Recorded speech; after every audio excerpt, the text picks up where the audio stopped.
buvo vienas geriausių mėnuo, ten nuo 12-14 kažkoks toks šitos serijos. Geras tikrai buvo toks sultingas mėnuo.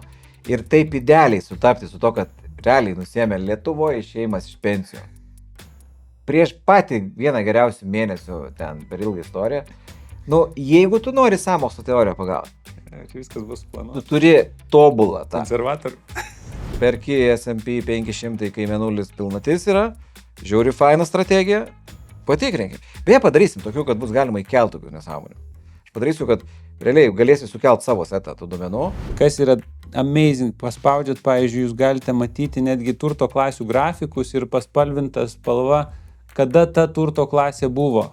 Tačiau jūs vizualiai matot grafike, kada buvo investuota, pavyzdžiui, auksą, JAF akcijas ir taip toliau ir panašiai. Tada tą strategiją galite lyginti su portfeliu. Vienu žodžiu, jeigu esat, taip pajuokausiu, frikas arba jums patinka skaičiai, analizuoti grafikai ir panašiai, tai praleisit tikrai nemažai laiko čia ir galite susidaryti įspūdį maždaug, kaip mes kaip valdytojai žiūrim į investicijų valdymo procesą. Būtų labai įdomi idėja, kad kažkaip sulygintų iš vis tą investicinę sąstatą, tarkim, su trečia pakopa, su tuo, ten mintis galbūt buvo ta, kad tu galėsi sulaukęs metų 60, to pensinio apibrėžimo ir išsitraukinėti kažkiek iš vis be GPM-o. Tai pranešimai nemažą dalį sudarys, bet bus ir pertraukos ir bus galima pakalbinti ir tos pačius pranešėjus, ir mes būsim, ir tarpusai galim bus bendrauti. Gera, labai gera. Šiaip paėmėm visą Marriott, tą AC by Marriott, visą tą viešbučio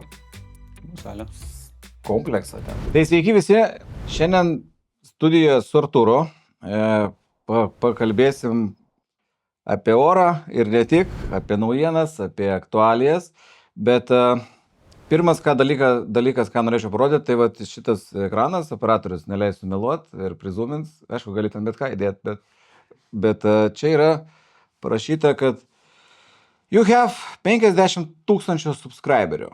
Tai rašo, kad sveikinam ir tai yra didelis pasiekimas. Artūrai, kaip manai, čia teisingi skaičiai ar ne?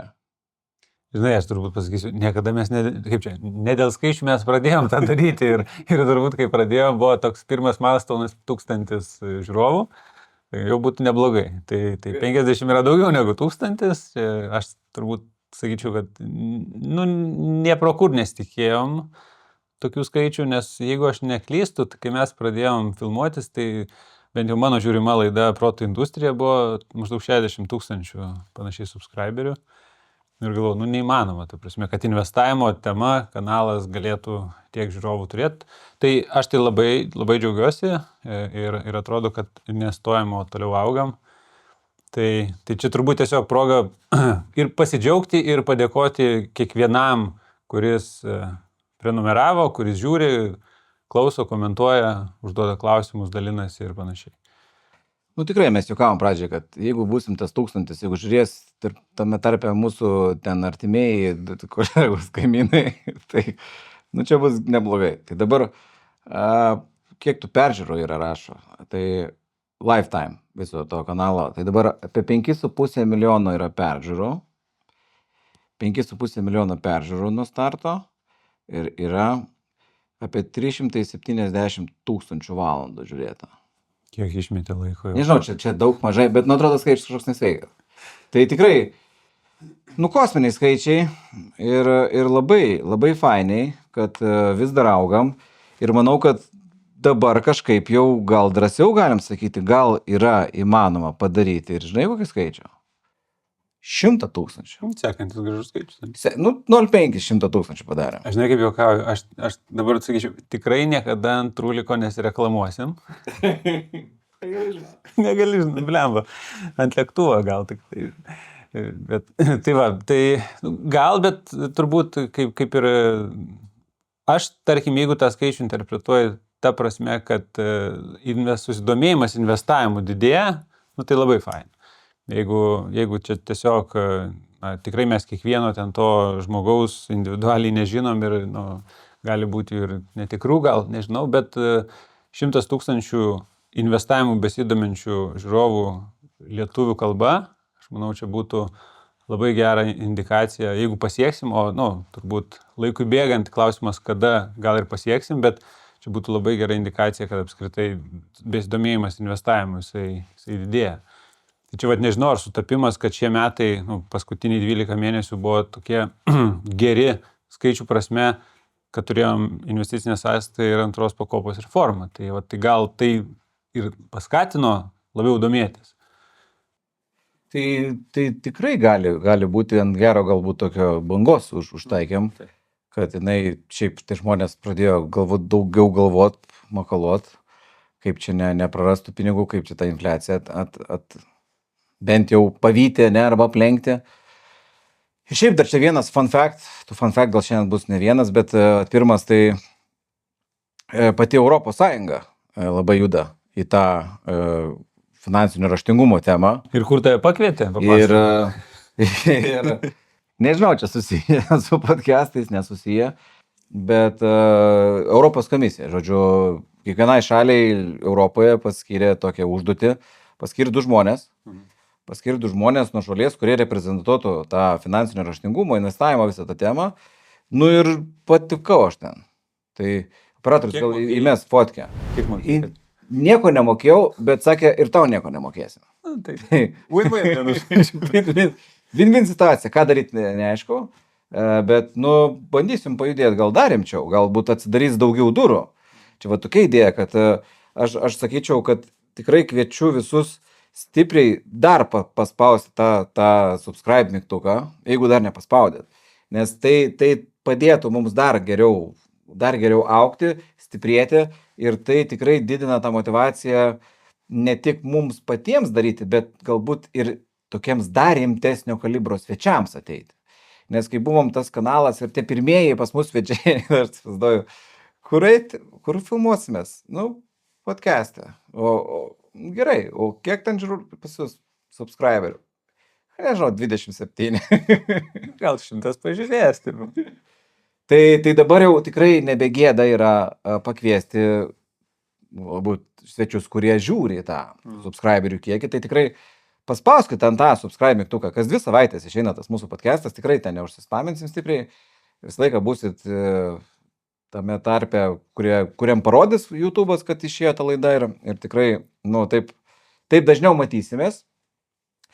Tai va, o sekantis dalykas, kurį norėtumėm tikrai užakcentuoti dabar pradžioj, kadangi ta bendruomenė auga ir ta bendruomenė, galbūt dažnai mums sako, tas yra mūsų tas stiprumas, būtent, kad tai nėra kažkoks super komercinis čia reikalas, kur kas darė tai komerciškai nebūtinai labai paėjo, bet tos bendruomeniškumas mūsų galbūt yra, taip sako žmonės, kaip galimas koziris, tai darome renginį jau 2 metais, praeitais metais darėme ir turėjom pilną salę, tikrai geri atsiliepimai, labai geras vaibas, sakė, vaibas, vyrai, vaibas yra jūsų korta.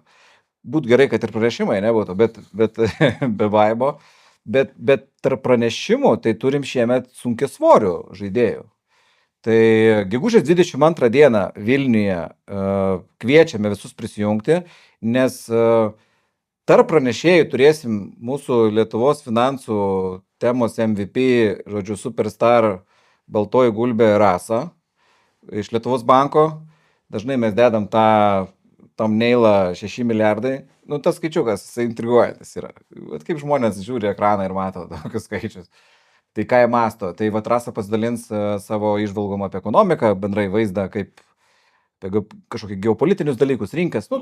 Kadangi, kaip jinai sakė, mes kaip prašėm jos jau, kad ar galėsi, būtinai reikėtų, sako gerai, tai dar temos gal netikslinkim, nes šiais laikais keičiasi viskas kas savaitę, žodžiu, čia neaišku, gal ateiviai nusileis ir reiks pasakot apie kaip jie įtaką daro rinkai. Tai Rasa atidarys vakarėlį, tada turėsim apie dirbtinio intelekto temą. Aš sakyčiau, jeigu nenaudojat dirbtinio intelekto šiais laikais, nežinau, ar mes jūs išgelbėsim, vis tiek kažką. Bent jau horoskopą pasitikrinti, jau nebereikia atidaryti žurnalo ar laikraščio, gali paklausti ChatGPT. Tai čia antra tema. Trečia tema, kuri galbūt tokia bus labiau galbūt šių metų toksai ne akcentas, bet mintis, tai tas finansinės laisvės tema, aš pakalbėsiu apie tai, kokio to portfelio reikėtų, kad būtų galima nebedirbti, nes vis tiek iš esmės tikslas yra ne tai, kad for fun investuoti. Fainai investuoti, jo domėtis panašiai ten, bet turbūt būtų labai fainai ir toks endgame yra, kad tas portfelis suteiktų reikšmingą naudą, finansinę naudą tai šeimai ir žmogui, kad padėtų, prisidėtų prie tų bendro pajamų šaltinio arba tiem, kam pasiseks apskritai iš vis nebedirbti, ne, ir čia svajonių scenarius, tai bet kiek kokio portfelio reikia. Tada jūs pasijungsit su vaikinais iš GoIndex, iš Artėjos, ne, apie tą pensijų klausimą, kuris iš tikrųjų, jisai toks, tas pensijos pavadinimas neteisingas. Aš gal sakyčiau, jisai taip blogai skamba. Tai nėra, kad pensijų fondas šoks, toks, žinai, toks downgrade'as. Kaip reikėtų pavadinti? Aš nežinau, kažkoks finansinės laisvės krepšelis. Va. Ne, tai aš tai jo. Kažkoks kitokį, užmarketinti, kaip Briksus užmarketinti iš atsilikusių rinkų į emerging markets. Tai tas pensijas, nes nereiktų šitas pensijas kaip kažkoks jau finišo, šitas jo tau įmes į kasą ten 5 eurų, koks skirtumas jau. Ne, kad galima su pensijų fondais ir visa dabartinė mokestinė situacija, manau, visai gerai pavaryti ir lyginant Europoje, ta mūsų mokestinė bazė žiauriai nebloga yra šiaip paėmus. Tai va, ir galia, kadangi apie tos mokestukus, tai Ada pas mus bus, kuri papasakos apie investicinės sąstos niuansus, šiek tiek tos mokestinius niuansus, nes dar kaip tik bus laiko iki birželio 1, kas dar nesudeklaravo, tai kažkokių tips and tricks. Mes čia su Artūru gal šiandien irgi šiek tiek tų tips and tricks, tokių, nežinau, jau pravažiavom tą pirmąją bangą ir tikrai nemažai skambina ir matom klausimų ir ten kartojasi. Tai vat esminės temos, vėl, jokių nesąmonių apie esmę su profais, tai vat kviečiame visus tikrai prisijungti gegužės 22 dieną ir žiūrovams be abejo turim nuolaidos kodą investavimas 10, kurį rasite nuorodoj žemiau. Tai va. Ir aš dar pridurčiau, kad turbūt mūsų tas konceptas nėra toks, kad ateikit paklausyti tik tai pranešėjų. Tai pranešimai nemažą dalį sudarys, bet bus ir pertraukos ir bus galima pakalbinti ir tos pačius pranešėjus, ir mes būsim, ir tarpusai galim bus pabendrauti. Čia labai gera. Šiaip paėmėm visą Marriott, tą AC by Marriott, visą tą viešbučio salę. Kompleksą, ten vadinkim, ten tas visas salių, nežinau, rinkinį, ten kas ten yra, bet ir visas lounge'as. Tai, nežinau, nebent kas nors nepermuš kainos ar kažko, bet mes viską esam pasiėmę, tai ten bus daugiau tos erdvės ir bendraut, būtent susitikti ir labai laukiam ir mokymų dalyvių. Alumniams turim irgi surprizų gal kažkokių. Tai labai laukiam visų, būtent, kad be streso, be įtampos, be nesąmonių ateikit, pabendrausim apie esminius dalykus ir užduosit klausimus be kažkokių įtampų, kas rūpi, užduosit, manau, bus pakankamai rimta publika. Beje, praleidau po Rasos pranešimo, ne po Rasos pranešimo, o po pensijų pranešimo prieš Adą atvarys Rolandas, surprise, iš Revoluto. Tai čia amžinas tas klausimas. Tai vat Revolutas, manau, praeitais metais negalėjo Rolandas. Tai šiemet jisai gali ir buvo idėja tokia, kad ateiti, pabandyti papasakoti, tai ar gali Revolutas, o gal turėtų Revolutas būti pagrindinis investavimo jau appsas, nes dabar visi kalba apie Interactive Brokers ir, kaip standartas, visi kiti paskui. Bet, pagal Revoluto augimo trajektoriją ir visas ekspansija po visą globaliai, jie atrodo, kad jie turi pinigų pakankamai padaryti dalyką, kurį naudotume, vadinkim. Tai ko trūksta? Reikia turbūt nepamiršti, kad bent jau kiek jie patys minėjo, kad jie turi virš 100 000 lietuvių sąskaitų. Tai čia turbūt daugiausiai investicinių sąskaitų, tų vertybinių popierių sąskaitų turinti įmonė Lietuvoje. Jo, ir tų deklaravimo čia niuansų buvo, ten visi, kas kaip, bet ateikit, bus ir Rolandas, realiai, iš dangaus nusileis Revoluto, žodžiu, vieni iš dievų čia lietuviškų, tai tikrai bus, manau, geras renginys, tai lauksim visų, nes fun fact, dar vienas fun fact, žodžiu, LinkedIn'e parašo man į private message'ą, žodžiu, Klaidas parašo ten ir toks tekstas, plius minus. Žodžiu, žiauriai fainai jūs ten varot, gerą darbą darot, teisingai judat, labai daug skemerių, trading negailėk, o trūksta informacijos apie tai, kaip uždirbti vos net tos 5 ar 7% ir, nu tai žiauriai kietas dalykas. Žiūriu, iš kur yra tas Klaidas. Klaidas yra iš knygos.lt. tai sakau, nu žiauriai fainai, dėkui, good for you. Nu, tarsi tikrai smagu girdėti. Smagu girdėti. Bet sako, žiūrėk, o galim mes kažkaip gal padėti, biškį. Tiesiog, nu, be įtampos, vėlgi, nenorim čia dabar kažkokią reklamą šaut, ne, tiesiog, kaip jums padėti, sakau, mes darom renginuką, nežinau, gal tiesiog savo subscriberiams išsiųst, nu, kokią nors tokį. Sakau, no problem. Sakau, turim palei 300 tūkstančių ten mailing listą, maždaug tų registruotų, tiksliau narių, galim išsiųst. Tokią. Sakau, tai dėkuliukas gal. Tai žodžiu... Ką norėjai pasakyti, kad skubėkit, tai nes gali vietų nebelik. Noriu pasakyti, kad gali tų vietų ir nebelik. Tai spauskit jo mygtukus dar, nes tikrai, o jo idėja buvo, kad sako, jūs ten knygom, nu, visą laiką pas jūs ir knygas rekomenduoja, nes jis visus žiūri. Direktorius žiūri visas mūsų laidas, kiaurai, ir datraukia iki to momento, kai apie tas knygas šnekam, ir jiems surezonavo, kad lemba, dažnai jūs ten ir tą linką įdedat for free. Tiesiog kartais kalam, nesikraunam knygos, o tai kokie. Dėjau dėti realiai ir taip, pirmas žiūrėdavom, ar yra knyga lietuviškai, meta knygos LT, arba nemeta, arba netgi meta angliškai, pavyzdžiui, gali per juos ir angliškai pirkti, aišku, ten ta kaina angliškų ne pati geriausia, bet taip, bet mes niekada net nebuvom pagalvoję, kad čia galim būtų kažkaip. Tai žodžiu, toksai, sako, galim apstatyti tą jūsų studiją knygom, jeigu reikia, žodžiu, padovanotų knygų. Sakau, nu tai, žodžiu, cool. Tai nežinau, čia tiesiog nieko pareigojančio. Tiesiog toks fun dalykas, kad jungiasi iš šono geras feedbackas eina, ne? Kad tiesiog nori žmonės ir tokios iniciatyvos iš šono, nu tikrai padeda, nes tikrai paskui suskambinam ir sakau, žiauriai, čia tai, nu, labai čia fainai, nu be abejo, priimsim tą jūsų pagalbą, vadinkim, nes, nu, tokiam mailing listui išsiųst, nu čia, vadinkim, ir kažkiek padėti, tai jis dar kitų idėjų ten ir knygą pasižiūrėjo. Sako, gal ir tą knygą galim atgaivinti. Taigi, va, turim, žodžiu, viską. Fun fact, tai jeigu išspausdinti ją originaliai, tvarkingai, tai būtų fantastika, bet kalbant apie knygą, aš net nežinau, ar daug žiūrovų žino, kad investavimas.lt puslapyje yra PDF-as nemokamas, kurį gali parsisiųsti. Ir buvo vieną kartą, aš nežinau, kokie metai praėjo, kai mes ją išleidom, vienas žmogus, kuris perskaitė, jis atspausdino į knygą ir atsiuntė popierinį knygos variantą. Žinai. Nu, čia buvo, aš dar turiu, man atrodo, ant stalo kažkur pas mane jinai guli. Tai va, tai šiaip turbūt mes užbalsuotume už tai, kad visgi reikia savo knygą atsispausdinti ir turėtų kaip pat... Tai jis labai užpušino, sako, galima ją padaryti, sako, knygos LT iš serijos galėtų nusipirkti per tą. Tai galvosim. Ja. Tai čia tokie įdomus dalykai, nes dabar atsidaro, žinai, įdomių dalykų. Vis tiek, jeigu tas augimas roks vyksta ir tas inercija, tai gal, nu, įvairių idėjų, turim, gal jums sakyti, žiūrovom, kad šiaip buvo idėja ir kažkas buvo siūlęs gal žaidimą daryti investavimo.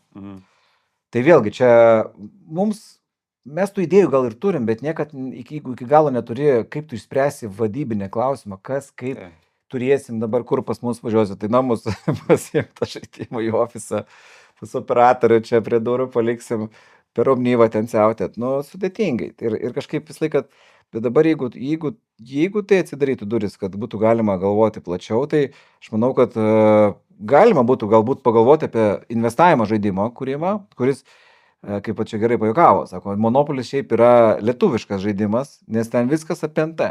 Prilupk NT ir dar daugiau turės NT ir visi kiti užsilenks konkurentai. Nu, realiai, tai Monopolio tokia tema yra. Ne kažkaip ten investuoti normaliai, plačiau, ne, bet realiai NT viešbutukus smeigia ir game over. Susvertų, varai. Tai vat, padaryti kažkokį su investavimo temą, kad galbūt rinkos atsiranda ir ne tik NT. Nu, žodžiu, įdomių dalykų turim, tai labai fainos iniciatyvos, ta 50 000 subscriberių, ta tokia šventinė nuotaika, galim judėti ir toliau. Aš dar prieš judant toliau į tą progą, kad kažkokį feedbacką gauti, mano vienas iš prašymų, jeigu yra nežinau, turite mintį žmogų, noriu padaryti pokalbį su žmogum, kad padiskutuoti invest ar VS real estate. Nu, ta prasme, ar pirkti NT, ar investuoti į ten akcijas. Tiesiog. Idėja gimė labai paprastai su kaimynu. Realiai bendravom, uždavė klausimą, pradėjom diskutuoti. Maždaug sako, turiu 5 štukų laisvų, tai pirkimas su NT, jeigu duoda bankas paskolą, pats geriausias variantas. Nu, sakau, nebūtinai gal. Per savaitgalį sėdau, pasidariau skaičiuoklę, to pačio šią GPT. Nu ir labai priklauso nuo prielaidų. Tai tiesiog nesugalvoju, ką galėčiau pasikviesti šitą temą pasišnekėti. Tai jeigu esat patys galbūt darę, žiūrit, esat žmogus, kuris pats darė, skaičiavot ir investuojat ir ten, arba jeigu turit kažkokį kontaktą, kuris galėtų šitą temą iš esmės pasišnekėti, tai tikrai lauktume irgi pasiūlymų. Gera tema. Ir tema labai aktuali ir, ta prasme, po paskutinių 5 metų, kai NT Vilniuje ar LT pabrango 10-11% kasmet, tai atrodo no-braineris, bet, tai nebūtinai kartosis, ta prasme, ir tai visiškai neturėtų kartotis, nes tie 5 metai buvo amazing. Ir ten, kai pradedi keisti prielaidas, įtrauki visokius, ten, nežinau, neišnuomavimą, kaštus, dar kažką, tu žiūri, kad, visko gali būti. Nėra vieni vartai. Jo, plus kaip įvertinti tą underwater periodą, kad, pavyzdžiui, tavo kaina mažėja, realiai, tarkim, nuoma neauga arba netgi sumažėja dėl kažko, kaip, pavyzdžiui, per krizę, aš atsimenu pats nuomavausi butą iš žmogaus, kuris buvo pirkęs su paskola, neišnuomavo, nes susitraukė ir nuomininkų skaičius, jis tiesiog metė už tiek, kiek ėjo ir buvo, tarkim, 30% žemiau įmokų. Ir iš kur tu tada ten dametinėjai? Buvo šalių, kur 10 metų ant kaina buvo underwater. Tu netgi ir pardavęs net neužsidengsis. Ta prasme, nebūtinai tą skolą užsidengsi visą. Jo, tai čia geras kampas ir ką būtų gerai, jeigu turit ką parekomenduoti. Pasišnekėti be nesąmonę, kad nebūtų tik čia vienareikšmiškai, bet ta prasme. Jo, tai aš kai sakau, skaičiuoklę aš pasidariau, bet vėl, gal jinai, žinai, ne viską įtraukia. Ir kitas dalykas, kiek tenka žiūrėti tų buy-vas rent arba buy-vas, tipo NT versus investicijos. Labai prielaidos yra, bet kitas dalykas, niekas neskaičiuoja, pavyzdžiui, aš skaičiau lūžio tašką. Reiškia, kokią grąžą turi gauti iš kitų investicijų, kad tau būtų geriau. Bet ir tai dar nėra įvertinta, pavyzdžiui, laiko sąnaudos. Tai čia, bet noriu, ta prasme, tikrai manau, kad aktuali tema iš tos pusės, kad daug lietuvių tiesiog myli NT. Realiai, jeigu tai pasižiūrėti, žinai, visi praktiškai, kas investavo paskutinius 10 metų, yra pliuse. Ir, ta prasme, žinai, tokiam periode augom.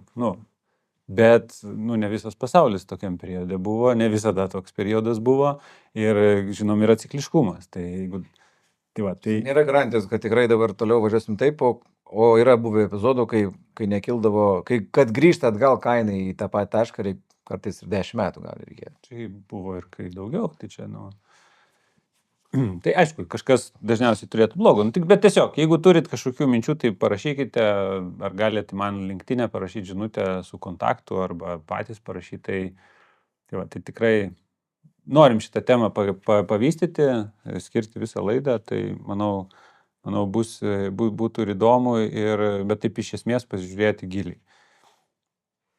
Tai o dabar iš tikrųjų dar kalbant apie tai skaičiuoklės, tai vėlgi per tos kelis metus, kai čia prasidėjo tas investavimas LT toks renesansas, tai atsinaujinom mes puslapį, tai ten kardinaliai, bet mes dabar dar stipriai judam su naujom sekcijom ir vieną sekciją naują mes jau pasidarėm, kaip atsidarėm, gal taip vadinkime, nėra baigta, bet pas mus atėjus investavimas.lt atsiranda viršuoji laboratorija yra.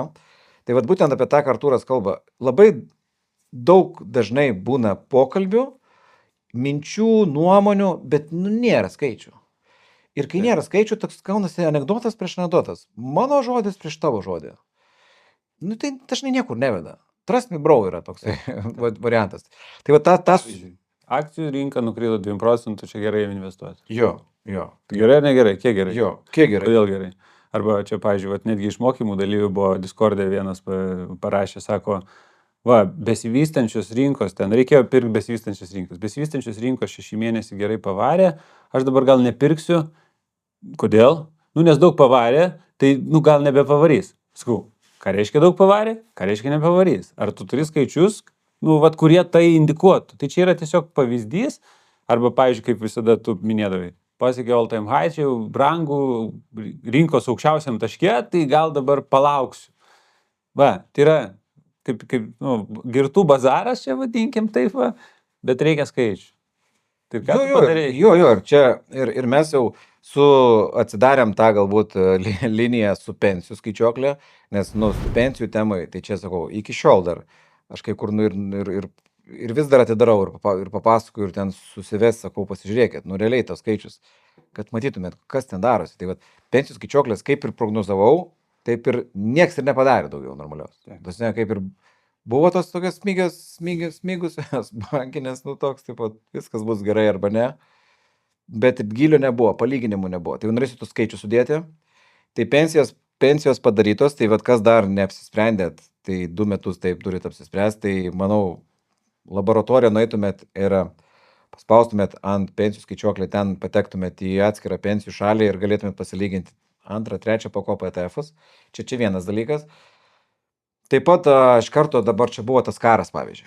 Taip. Tai, nu, iš karto pasileido tas naujienos. Čia visiems jau labanakt, šakės, čia, žodžiu, visi vėl čia bus pilna diskoteka.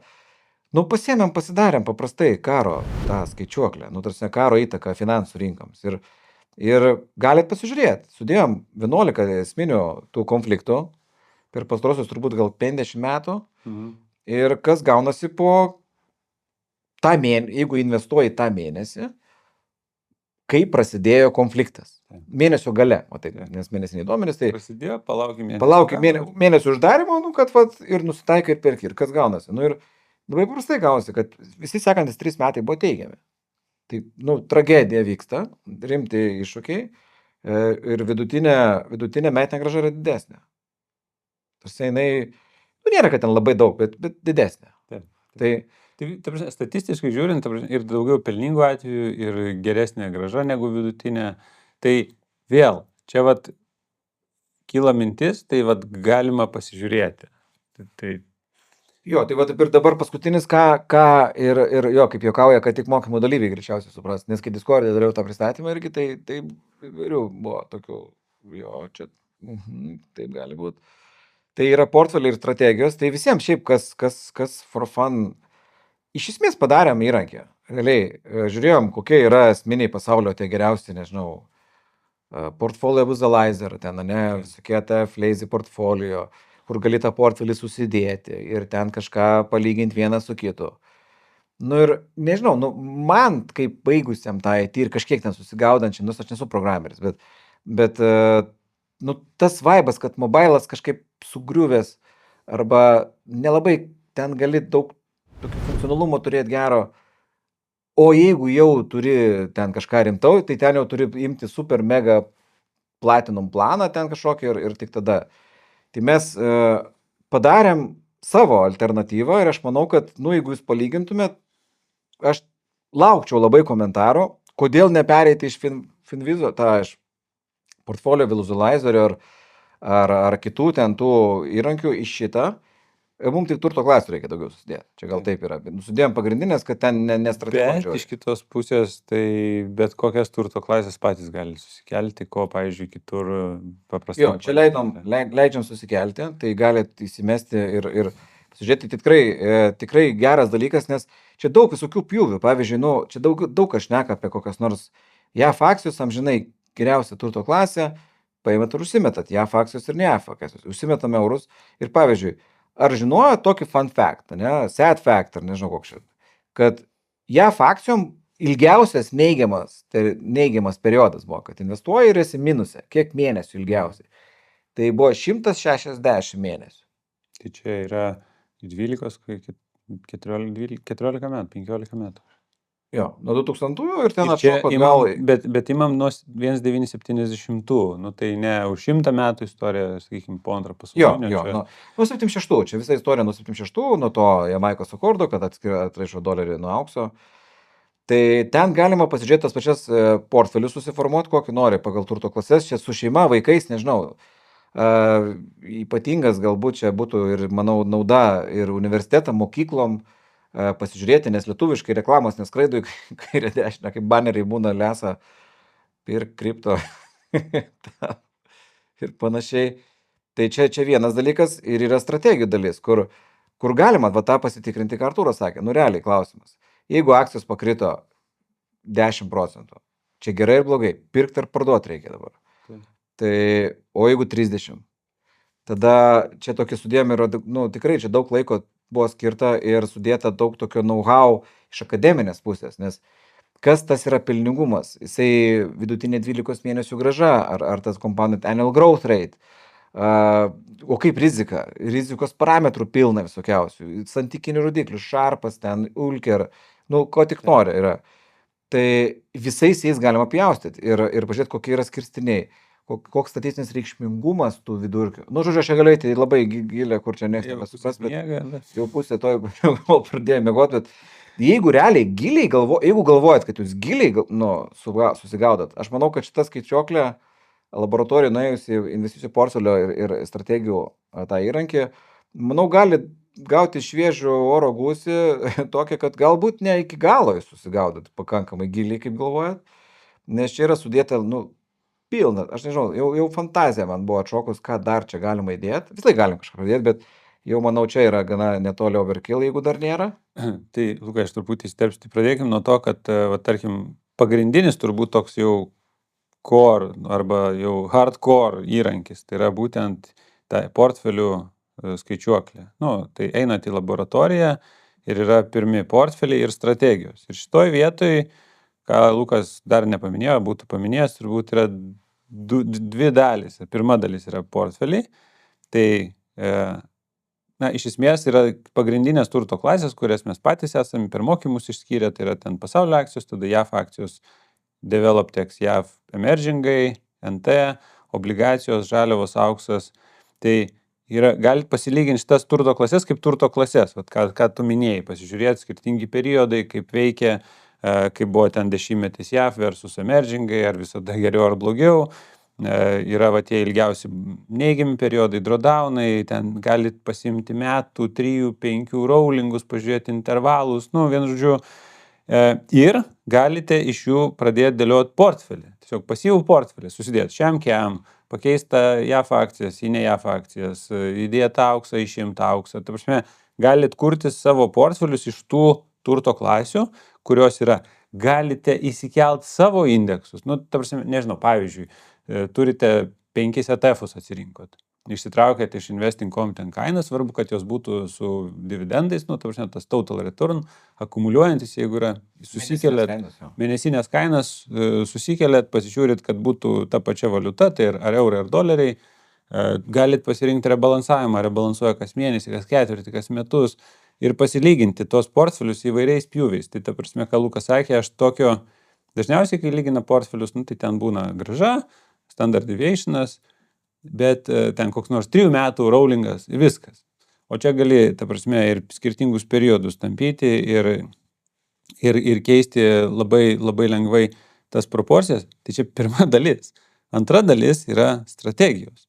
Tai vat, ką tu jau iš dalies minėjai, tai tų strategijų yra kelios. Pirkimas po kritimo, tada kainų ciklų strategija ir momentum. Tai jeigu jūs, pavyzdžiui, nueisit į momentum, tai momentum čia, kad suprasti, vat, mokymų mūsų logika, tie, kas mokymuose dalyvavo, jie tą supranta, bet net mes per mokymus taip giliai tos statistikos nerodėm. Tai vat, pavyzdžiui, momentum strategija yra ta strategija, kurią mes kažkiek mokinam, reiškia, ne tai, kad kažkiek, bet mokinam mokymų metu patys, valdom fondus pagal šitą filosofiją. Tai vat, yra predefined tam tikra strategija, tam tikros turto klasės, sudėta kažkoks bazinis scenarijus.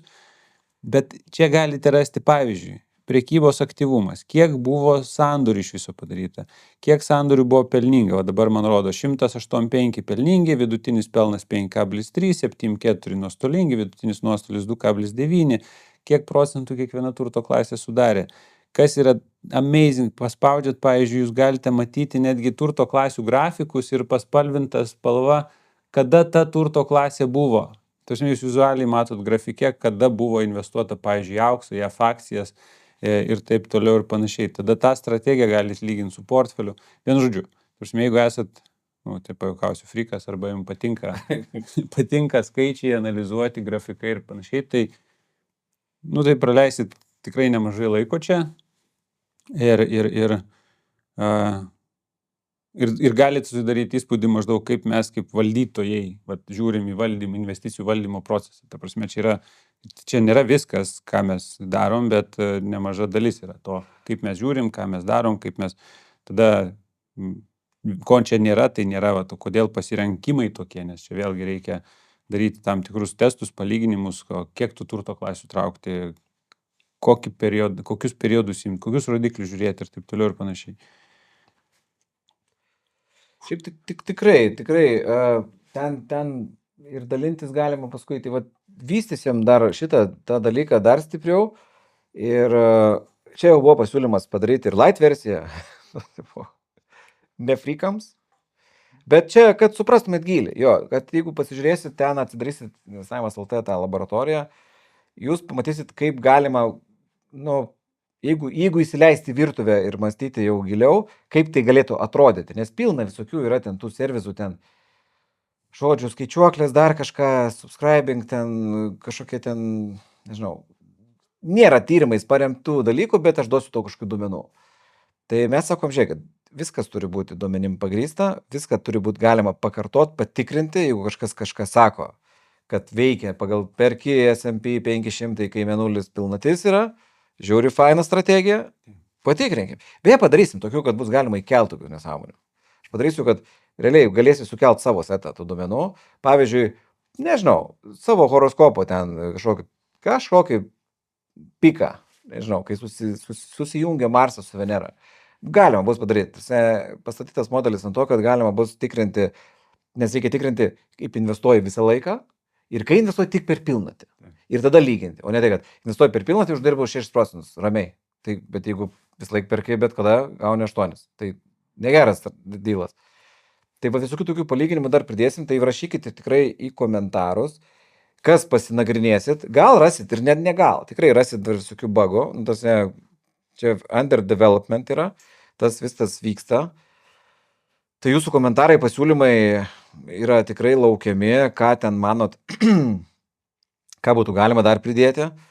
Tai čia tokia pradžia yra, darytas langas ir manau, kad mes vis dar tą, augant visam mūsų šitam veiklai, nežinau, tokiam tą inercijai, atsiras galbūt galimybių tą dar stipriau pridėti vieną kitą, ir Artūro tą skaičiuoklę paturbinti, įdėti į tai, kad būtų galima, kalbatės per podcastą, ne, iš tikrųjų, ir kažkokius realius duomenis. Ir tas žmogus galėtų namuose atsidaryti ir sakyti, bam, susivedžiau, aišku, kad reikia pirkti. Arba, nelabai čia gaunas geriau, negu kokiam pensijų fonde, ne, o čia, kur atrodo, no-braineris, tik taip reiktų daryti. Tai padarysim tokių dalykų, tai ir rašykit, irgi čia kas dar žiūrit. Po mano to įsisiautimo apie skaičiuoklės. Skaičiuoklės nuobodžiai skamba, bet tikrai, kas norit pasportuoti, tai sportų salę atidarėm, tai visiems kviečiam prisijungti. Tai čia, kaip čia, iš vienos pusės šitų skaičiuoklių turbūt ir to puslapio tokio nebūtų, jeigu matytume, kad nieks nežiūri ir nieks nesubscribina ir nieks nekomentuoja, tai čia dar kartą mes pasikartosim, kad čia yra iš dalies išvada to, kad domitės, ne? Ta prasme, natūraliai. Visiškai. Tai čia motivacija, bet nėra motivacija tik tai kažkokį ten pašnekovą kviesti, bet yra motivacija ir daugiau, daugiau edukacinio medžiagos, ir čia negali sakyti medžiagos, bet kažkokių įrankių. O kita mūsų filosofija visada buvo, kad, kaip Lukas sakė, tai yra sisteminis investavimas paremtas skaičiais, sakykime. Ir tai čia yra, sakykime, tam tikra išvada irgi to, kaip mes mastom, bet skaičiais. Ir baigus mokymus čia aiškiau bus, aišku. Čia daug kas darys, manau, nusteps, kad galbūt ten sudėtingai viskas rodo, bet mokymus pabaigus tikrai turėtų būti lengviau. Apie ką nes ne viską perteiksi, nors ten tikrai sudėjau tos klaustukus, tos tool tipus vadinamus, kad su paaiškinimais. Ir ten paprastasnė, ten ta žmonių kalba, kad, nu, ką čia yra tas nuokrypis, kažkoks statistinis pasiskirstimas, histograma ten, nu tokius kaip ir edukacinis. Čia toks ir projektas edukacinis, kad ne tik čia žiūri, investavimas turi būti kažkaip sudėtingas, bet būtų gerai, kad suprastų plačiau žmonių, ne tik profai. Aišku, manau, ten ir profai paskęstų kai kurios vietose, bet... Pavyzdžiui, dabar žiūriu, yra koks nors pasirinkau akcijos ir obligacijos. Žiūriu, iš pradžių grafikai yra, tarkim, kainų grafikai nuo pradžios. Obligacijų grąža buvo 6 ten su trupučiu, akcijų 10 ir pasirenki, pavyzdžiui, yra 12 mėnesių rollingai. Ir tada dar jų skirtumas apačioje. nes idėja. Tai tiesiog, kad, tai 12 mėnesių skirtumas jau yra, sakykime, gali padaryti išvesti. Gali 5, bet tada dar yra skirtumas, kuris parodo, kiek, pavyzdžiui, galėjo akcijų ir obligacijų 12 mėnesių rezultatų būti skirtumas. Ir, pavyzdžiui, matai, kad, tarkim, buvo labai geras periodas akcijom, kai jos 5% viršijo obligacijų, 5% obligacijų grąžą, bet buvo kaip 5,4 underperformino. Tai vėl, tu ne tai, kad žinai, kiek konkreti turto klasė, bet gali pažiūrėti, kaip jos skirtingai tarpusavį judas ir įvairiais periodais. Tai čia, aš ką mėgdavau sakyti, kad kai tu investuoji, tu turi nusibraižyti, kaip sakai, čia kažkokį žaidimo aikštelį ir žinot, va čia yra normalu. Va čia yra tavo žaidimo aikštelė ir jeigu vyksta kamuolys laksto šito aikštelį, tai va čia normalu. Tai kalbant apie investavimą ir turto klases, tai va rezultatų suvokimas tiesiog, kas yra normalu, koks 12 mėnesių rezas yra normalus, koks ten 5 metų rezas, kokia vidutinė grąža, kokia ten 5-mečio ar 10-mečio grąža, intervalai. Tai čia tiesiog vienoje vietoje galite visą tą pažiūrėti, bet ne tik tai turto klasės lygiai, bet realiai netgi ir tarp skirtingų turto klasių, koreliacijas ten jų, nežinau, sezoniškumą, man atrodo, nedėjom, bet... Nedėjau, bet čia jo buvo... Bet ta prasme, koks kritimas, kiek kritimas užtrunka, kol jis atsigauna, ten didžiausias, vidutinis. Tai... Ir mokintis, čia tą pačią istoriją perprast, yra, dažnai sakyčiau, ar studentam, ar moksleiviam, kurie nori eiti į tą finansų rinkų specialybę, arba, nežinau, į tą temą gilintis, tai vienas iš tų, be abejo, skaityti knygas reikia, tai čia vienareikšmiškai, gal net, nežinau, daug knygų reikia perskaityti, kuo daugiau, to geriau. Bet tame knygų sąraše irgi reikia susigauti, nes dažnai būna knygos romantinės, anekdotinės ir ten žiauriai fainai, bet reiktų susigaudyti tą galbūt bazinę informaciją, bazinę tai tą faktinę, tą istoriją suprasti. Kokia tai istorija, kokios tos grąžos, kokie kritimai. Nes kitiem tikrai net į galvą neteitų, kad gali 160 mėnesių būti underwater, JAF akcijos. Kada taip gali būti? Taip eurais. O auksas galėjo būti 280 mėnesių turbūt. Tai ir ten tik tada matai. Tik tada ir matai, pasižiūrėjus tą statistiką ir matai. Ir gerai išanalizavus ir susipažinus tą istoriją, tada tas tikrai prasiplečia mąstymas, kas gali gautis. Ar JAF akcijos laiką geriau negu besivystančios rinkos, ar ne. Kas yra geriau, kas yra blogiau, kokie tie skirtumai, kiek gali lenkti, kiek ilgai lenkti. Auksas 317 mėnesių. O tai yra nuo 80 iki 2005 metų. Kas galėtų pagalvoti, ne? Amžinai kyla. Infliacijos. Amžinai kylantis daiktas. Brangsta pastoviai.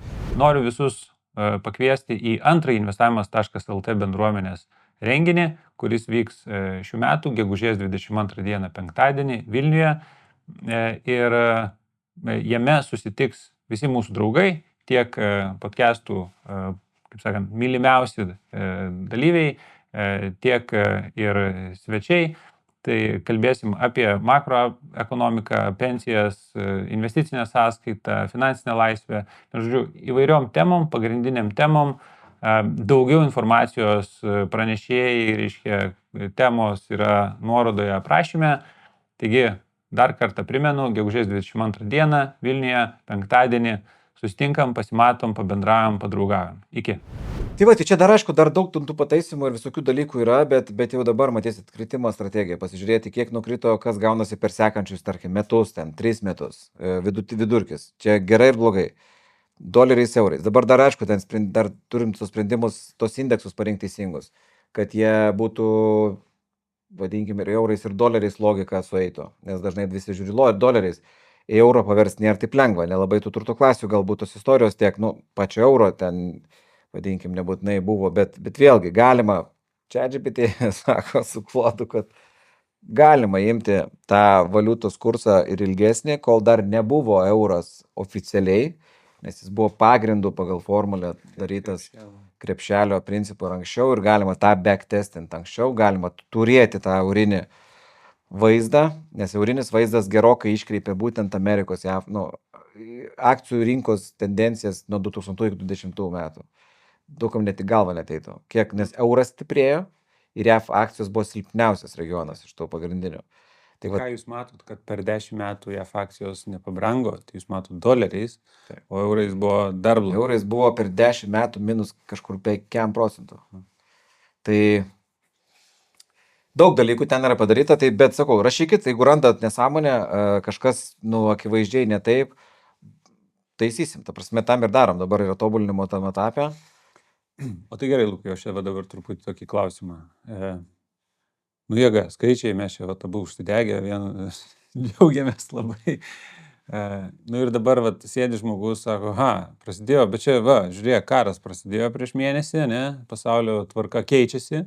Koks skirtumas, kokie ten skaičiavimai ir ką statistika rodė praeitį. Čiagi viskas keičiasi, reikia dabar žiūrėti prisitaikyti. Tai koks tavo būtų komentaras? Tai sakau, aš tai labai paprastai sakyčiau, kadangi ateities rezultatų neturim, dėja, būtų labai lengva investuoti. Neturim. Turim tik praeities. Dabar praeitis negarantuoja ateities, čia toks vienas. Bet mes daugiau nieko neturim. Realiai, kitu atveju mes tiesiog šaudom visiškai orą. Bet tą, ką turim tą istoriją, jinai bent jau atrodo kažkokia cikliškumai egzistuoja. Kažkokia dėsningumai egzistuoja. Ir pridurčiau, kad prieš tai irgi buvo keitęsis. Ir tai, kad ten kaitaliuojasi. Čia mums dar šiais laikais atrodo, manau, kad dar tas karas čia visiems parodė. Kaip yra... Realiai apie tą karą nieks nebešneka. Porą savaičių. Šiaip Bayeris, Bayeris, kai renginio programą dėliojom, tai buvo mintis, kad gal tikrai dabar, tų momentų, kai dėliojom, kad karas buvo esminė tema, bet neidėjom galų gale karo, su tokia galbūt mintim, kad nebūtinai tas karas gegužės 22 dieną vis dar bus eteryje. Ir gali būti toks pasibaigęs reikalas, kaip ir apie tarifų šnekėt, kai nieks ten nevyko, ne? Tai bet tas keičiasi, pastoviai tie prezidentai keičiasi ir ten tos santvarkos keičiasi, tų karinių konfliktų, per 50 metų buvo rimtų, čia dar net nelabai rimtas, vadinkim, kas dabar vyk. Toks nerimčiausias, tik čia toli gražu. Taip, įtampa didėja, ten tas nafta brangsta, bet tai nėra kažkokia pasaulio pabaiga, nes pasaulis pravažiavo daug konfliktų ir nesulūždavo, o dabar matom, kad atrodo problemų į kairę dešinę, skola Amerikos ten, kosmose. Žodžiu, Hormūzo nepaėmė. Ta Europa tokia vis dar šlubuoja, ne? Vengrus paėmė, bet kas ten dar? Ta Kinija stiprėja. Diktatorius suskraido Ameriką, susirenka, parsiveža iš kitos šalies. Nieko tokio. Krasina Grenlandijom. Pilna reikalų. Dabar ta infliacija galėtų grįžti, atrodo. Bet akcijos, new high.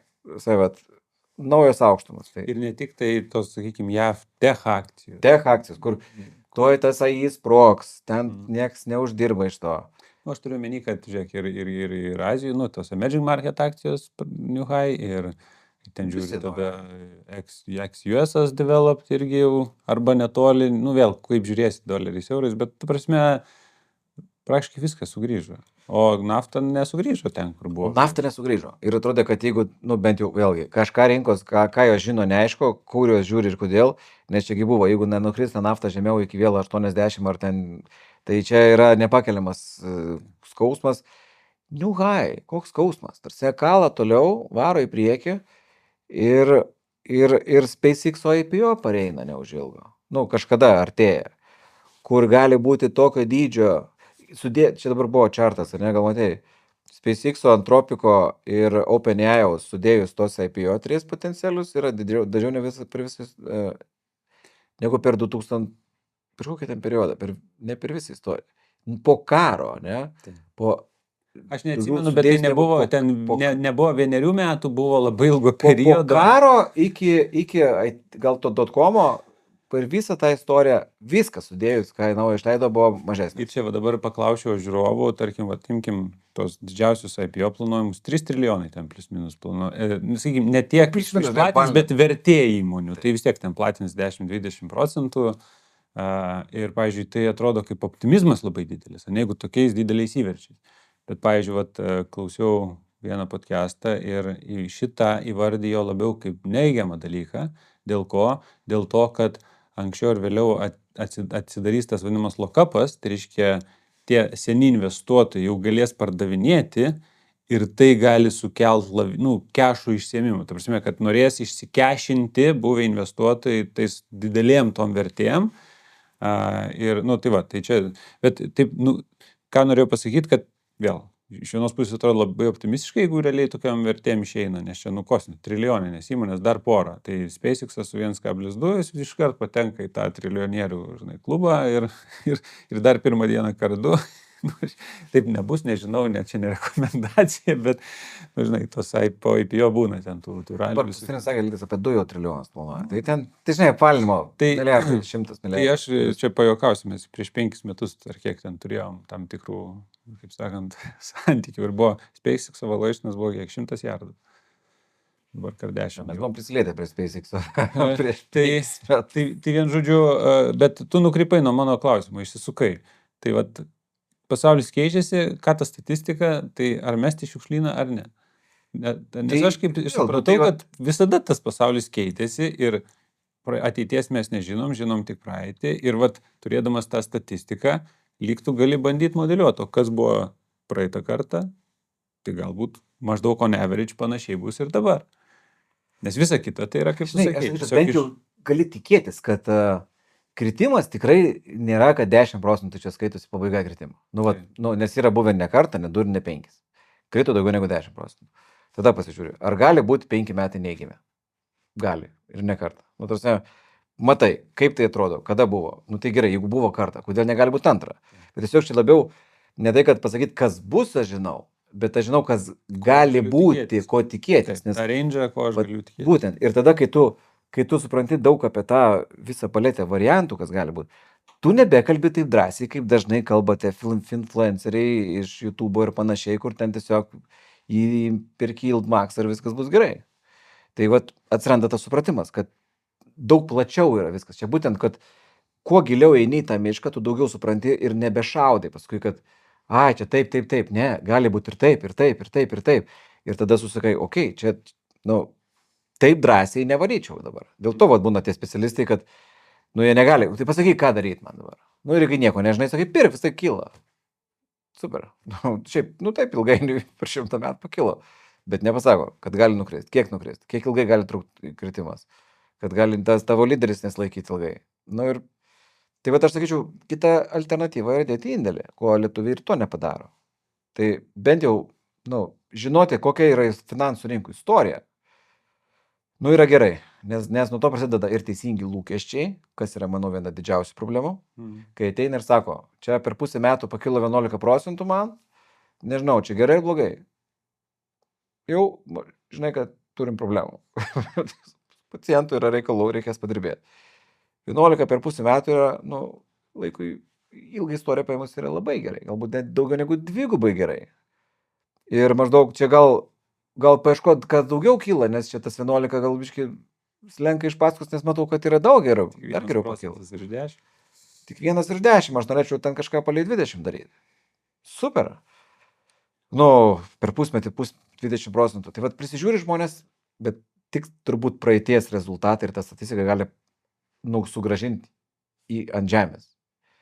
Bet taip, tai nei garantuoja, nei kils, nei kris, tiesiog statistiką mes turim ir su statistika mes, vadinkim, vienintelis instrumentas, su ką galim prognozuoti. Nes kitu atveju tiesiog yra nuojauta. Turi būti gerai. Kaip čia, optimizmas nugalės, žodžiu, iki kol galiausiai nenugalės. Optimizmas per.com labai pravertė. Jo, tai čia turbūt, kaip sakė, mes ne pirmi metai rinkoje ir bent jau mano viena iš tų patirčių buvo tokia, kad po 8 metų krizės aš taip sakau, kad viena iš didžiausių problemų, nebūtinai problemų, bet tų klaidų, tai yra va, tų neteisingų lūkesčių turėjimas. Arba gerų periodų per gerų lūkesčių turėjimas, kuris veda prie per didelės rizikos, super rizikingo portfelio, kuris po to gali nuvertėti ir 8%, o po krizės per konservatyvus buvimas, kur tu realiai tiesiog perki viską, kas saugiausia, kai realiai reikėtų tuo metu gal ir labiau rizikuoti, tu viskas atšoko, turi 2%. Ir ypač matom statistiką, pavyzdžiui, kad nukritus daug, paskui būna ženkliai geresnis rezultatas. Bet kai nežinai, bijai ir perki obligacijas, tu turi daug. Čia pradėčiau nuo to, kad šiaip pradžiai tu tiesiog nežinai ir per rizikingai, nes didesnė dalis pinigų ateina pakilime. Ta prasme, jeigu žiūrite ten tų pačių Vilniaus būtų pardavimus, jie dažniausiai didžiausiai būna ne tada, kada žemiaus kainos, o tada, kada kainos po labai, auga, tada pardavimai vis didėja. Atrodo, paklausa didėja. Kas, taip iš šono žiūrint, sakytum, nesąmonė. Dabar Akropolį pradeda tenais džinsų kelnes didint kasdieną, tai lauksi gal akcijos, lauksi to jamam iš pardavimo ar kažko. Taigi nėra, kad džinsų čia, žinai, baigsis džinsai ir nebebus jau. Tai va, tai gerai, tai šitą kaip ir atsakėm. Žinau, dar kažkokių, sakėm, gal pašnekėsim apie tos deklaravimo kažkokius. Tai va dabar, kadangi šiaip, tu turėjai tą podcastą, su VMI ten. Girdėjau atsiliepimų, kad nedaug ką suprato.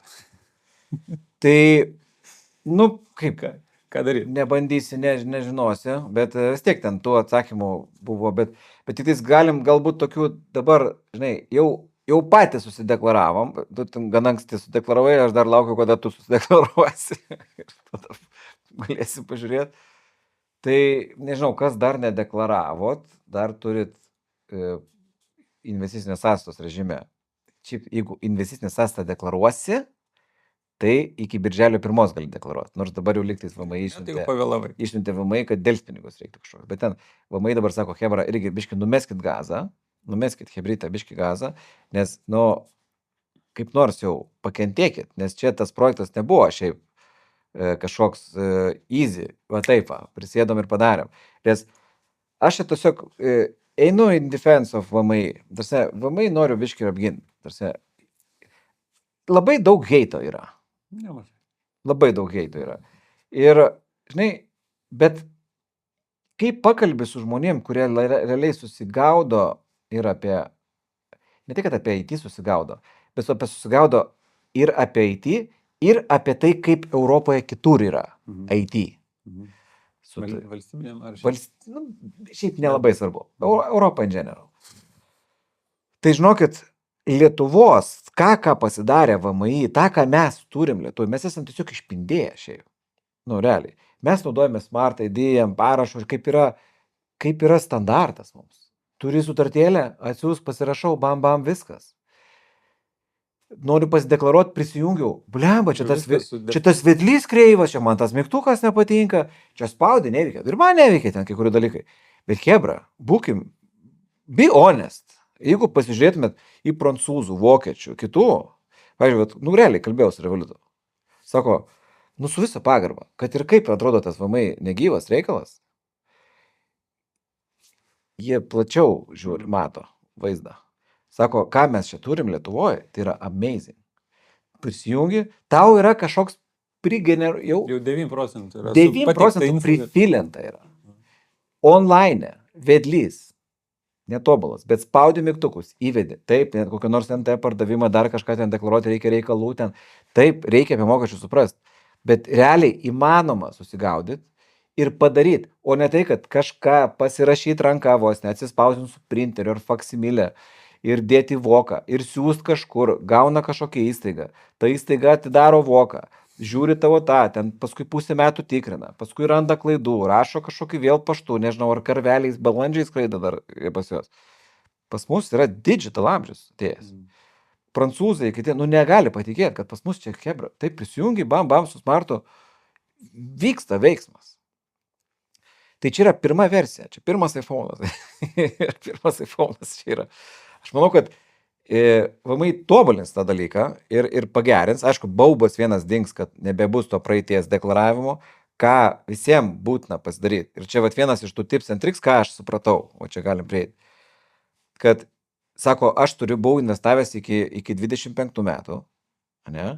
Bet neturiu investicinės sąskaitos, ką uždeklaruoti, nes ten kažką pirkau. Neturėjau 25 metais sąskaitos, kurią galėčiau tuščia. paskirti. Vėlgi, sukiu nuomonę, ką reiškia tuščia, kiek jinai tuščia. Galima gedžestinti. Nu, jeigu padarai kelis, pieną pirkai 5 kartus, nu gal įmanoma tą suvesti, kaip išvedimą.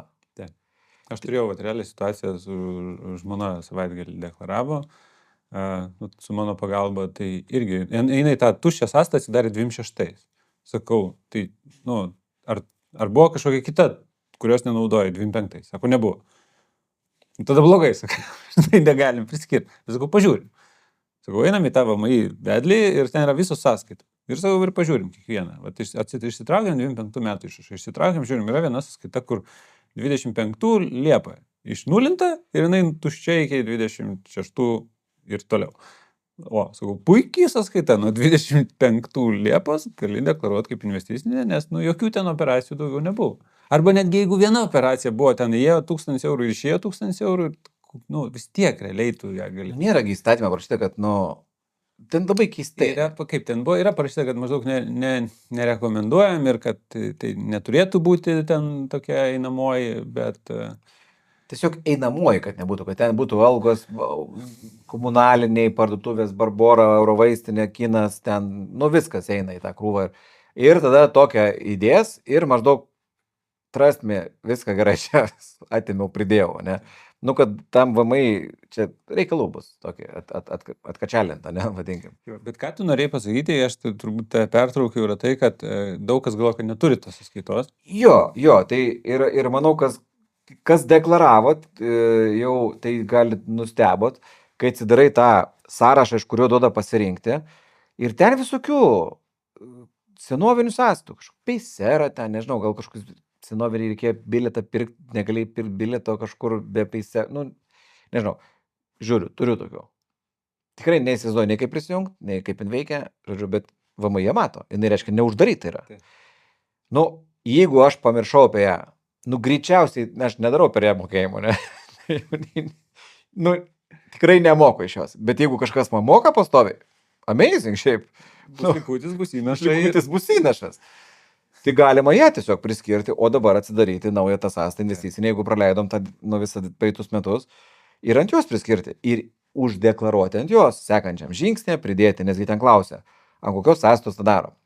Jeigu prieš tai pažymėjai, yra sąrašiukinai. Kabo, ta mano mirusi kažkokia nežinoma sąskaita. Ant jos dedi tą įnešimą ir sistema praleidžia. Ir kol kas nėra jokių, atrodo, ten nei įspėjimų, kad mirusios sąskaitos, bet vis dar neuždarytos, kažkaip negali.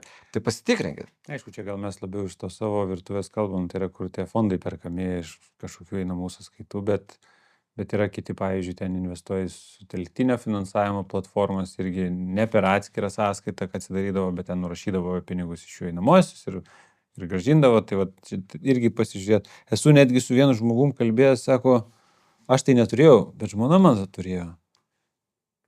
Tai gal galim kažkaip, sako, kadangi, sutuoktiniai negali turėti vienos investicinės, bet jie gali turėti atskirai. Bet šiaip turtas yra bendra jungtinė, pavyzdžiui, jie neturi. Tai gal, sako, jinai tada gali mano uždeklaruoti. Aš su VMI bandžiau šitą aiškintis. Čia jau buvo tumač. Čia tie ekstremai, kur tokia edge case, kur išimtytė, kur, tikrai. Jo, bet va, tas atvejis baigėsi taip, kad jis sakau, bet tai gal tu turi kažkokią kitą dar, sąskaitą.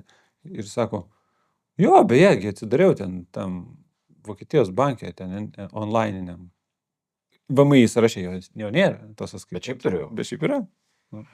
Tai va, čia turbūt toks tavo patarimas, kad tą vedlę atsidarius pasižiūrėti, kad galbūt... Pirma, gal nepanikuot, kad neturiu, nes kaip čia, nedeklaruosiu ar kažkaip, nes ten neveiks, nežinau, neturiu ką, bet gali būti, kad turit ką, tą sąskaitą. Ir kitas dalykas, ką aš dar pastebėjau, kad kai žmonės klausia, nuo kokios sumos vertėtų susikelt, ir tą investicinę sąskaitą, dažnai ten kalba apie, sakykime, 10 000 plius minus eurų.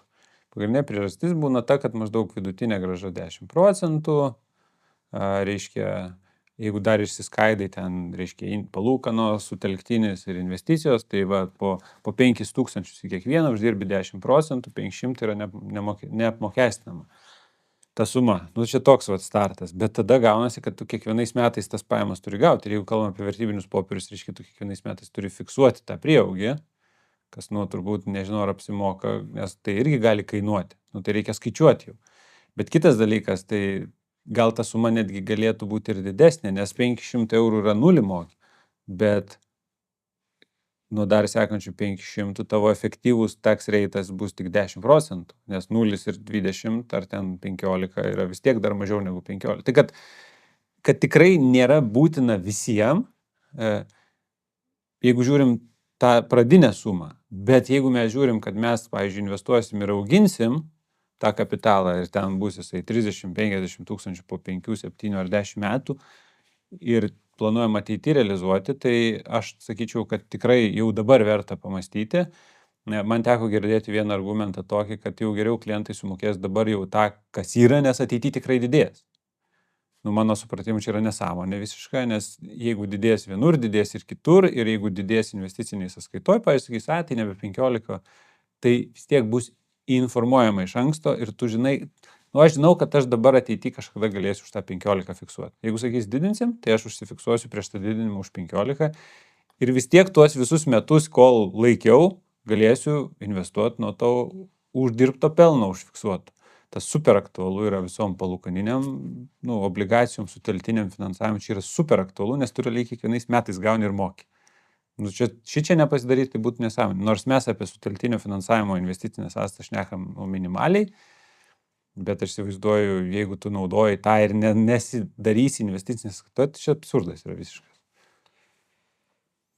Tai čia vienas, tarkim. Čia jo, tai Kas dar būtų? kas dar galvoju, iš tų tokių tips and tricks niuansų buvo. Nu, aš tai dažnai girdžiu klausimą, kad tai čia, kaip čia dabar man čia kiekvieną vertybinį popierių reikia, nu, ne, tiesiog, realiai yra 4 žingsnių ten, ar kelių 5 žingsnių planas. Pirmas, atsidarai tą jau investicinę sąskaitą, sakai noriu, ir tada įsivedi kokias nori. Arba prisiskiri iš sąrašo, pažymi pieštuką, šitą, arba įrašai savo, jeigu tai yra kažkoks užsienio sąskaita, kurios VMI neturi. Prisiskiri sąskaitas. Tada antras, tau reikia pasižiūrėti, ar tu 24 pabaigoje turėjai vertybinių popierių. Vėlgi, išsitraukti reikia 24.12.31 išrašus iš ten, kur turėjai, pasižiūrėti, ar yra vertybinių popierių, ar juos visus galiu susikelti ir kokie jų buvo įsigymo savikaina. Ne vertė, bet įsigymo savikaina. Ir tą sumą prieskirit konkrečiai tai sąskaitai. Tarkim, priskiriai SEBA kaip investicinę, SEBA turi likutį, kurį pirkai už 10 000, dabar galbūt 12, priskiri prie SEBA kaip iki 24.12.31 įsigytų VP savikainą 10 000. Antras žingsnis. Trečias žingsnis reiškia, ar buvo tose sąskaitose kešų. Jeigu buvo įtrauki kešą, nebuvo, neįtrauki. Ketvirtas žingsnis 25 metų pinigų judėjimai, įnašai, išėmimai. Tai vėlgi išsitrauki tos sąskaitos išrašą ir matai, dėta išimta. Bus dalis pavedimų tokių, kurie nepateks. Ten, pavyzdžiui, iš tos sąskaitos pirkai fondą. Tai pirkai reiškia vertybinių popierių, kuris patenka, iš to išvedimo nereikia deklaruoti. Bet, pavyzdžiui, gavai kokį nors dividendą. O, jau yra pinigų grįžimas, reiškia, dividendai bus dar atskiras skiltis dividendų pajamos, kur uždeklaruosi. Ir tada reikės priskirti prie investicinės, kad užskaityti kaip įnašą. Tai va čia daug, man tai labiausiai didžiausias galvos skausmas buvo va tuos judėjimus. Sužiūrėti. Ir ką aš supratau, darydamas savo, kad jeigu aš turiu dividendinių dalykų, aš ačiū Dievui neturiu. Tai tada, nu, pavyzdžiui, turėjau atvejį, žmogus sako, turi sąskaitą užsienio brokerį ir jisai turi 7 šalyse 50 įmonių akcijų. Svarais, jenom, doleriais, knokais, šmokais. Ir 50 įmonių moka daug dividendų. Skirtingi mokesčių tarifai ten yra. Yra labai. Tai, nu, realiai, jeigu taip žiūrint, aš nežinau, kaip jis deklaruos, bet jeigu taip žiūrint pagal raidę, tai tu turėtum kiekvienos įmonės deklaruotą dividendą, nu, sumokėtą dividendą traukti atskirai. tiek deklaruojant dividendų pajamas, tiek deklaruojant kaip įnašą. Iš vienos pusės dėl to, kad skirtingom datom jie krenta ir turi būti chronologija, bet iš kitos pusės dar skirtingose šalyse skirtingi tie withholding taxai. Vienur tu būsi sumokėjęs jau 15, jau nebereikės tau nieko mokėti, kitur tu būsi sumokėjęs mažiau, 12 galbūt reikės damokėti, o tai ar galiu aš akumuliuoti? Šiaip turbūt ne. Aš nežinau, bet vat dividendai, tai dividendų deklaravimas. Moduliuką dividendams. Tai arba kitas variantas tada turėti dividendinės per kažkokį lietuvių tarpininką, kuris realiai visą info surenka ir pateikia VMI. Nes jeigu nepateikia VMI, reiškia, tu pats turi viską surašyti. Tai va, bet tai ką supratau, ką aš noriu pasakyti, kad va tas mano komunikuotas master sąskaitos modelis, kai tu turi bankinę sąskaitą vieną, iš kurios darai pavedimus visur, kur įmanoma, yra amazing, nes tau realiai reikia deklaruoti įnašus ir išėmimus iš jos, o viduje kas vyksta, reikia tik susižiūrėti, ar nebuvo tokių kažkokių orinių mokėjimų, ten iš dividendų, nežinau, palūkanas gal gavai, kurios irgi nepatenka. Pavyzdžiui, tarkim, su interaktyvu atvejais yra tai, kad jeigu tu turi ten bent vieną naktį sąskaitos likutį virš 10 000 eurų, tau už tą naktį sumoka palūkanas. Kažkokie naktinės palūkanas. Aš, vienu žodžiu, o kokios čia palūkanas? Čia aš indėlis, ar čia ne indėlis?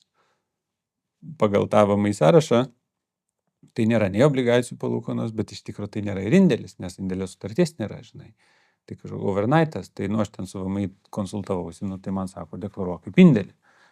Tai indėlio palūkanos, reiškia, jos yra kaip įnašas, žinai. Ir ten tada tas palūkanas turi, plus jos irgi turi apsimokestinti kaip ir. Tai va, tai čia tokių, tuos reiktų susižiūrėti ir aš kaip pradedu galvoti, kas susižiūrės? Susižiūrės. Jo, bet ir šitoj vietoj, kaip sakau, daug to heito pareina, kad čia kiek čia daug reikia viską daryti. Bet realiai, jeigu tu investicinės sąskaitos anksčiau neturėjai ir taip investuoji, tu viską turėjai deklaruoti. Aš manau, kad čia yra geras kitas side efektas. Dabar iškrenta iš medžio, kokia čia nesąmonė, čia, sakau, seneliu, tai šiaip tu prieš tai. O prieš tai kaip deklaruoji, ta prasme. Ašgi pinigų nepasineišsirinėjau. Ten, žinai, čia, oi, matai kaip. Ja. Tai žiūrėk, siunčiu tau nuorodėlę į seną gerą VMI klausimyną šou, pasinagrinėk. 5 metus gali taisyti. Ir 5 metus gali dar taisyti, kol VMI negavai laiško, kad kviečiame pasitikslinti. Aišku, čia dabar to heito bus lietuviam, žmonėms davė ten 1,5 mėnesio, nedaug tų mėnesių ten viską reikia, visi magaiveriai turėjo žinoti kiaurai mokesčius kaip ką.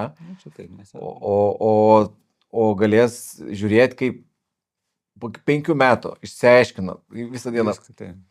Blogai ten, padarai blogai prieš 5 metus tą vietą, matai.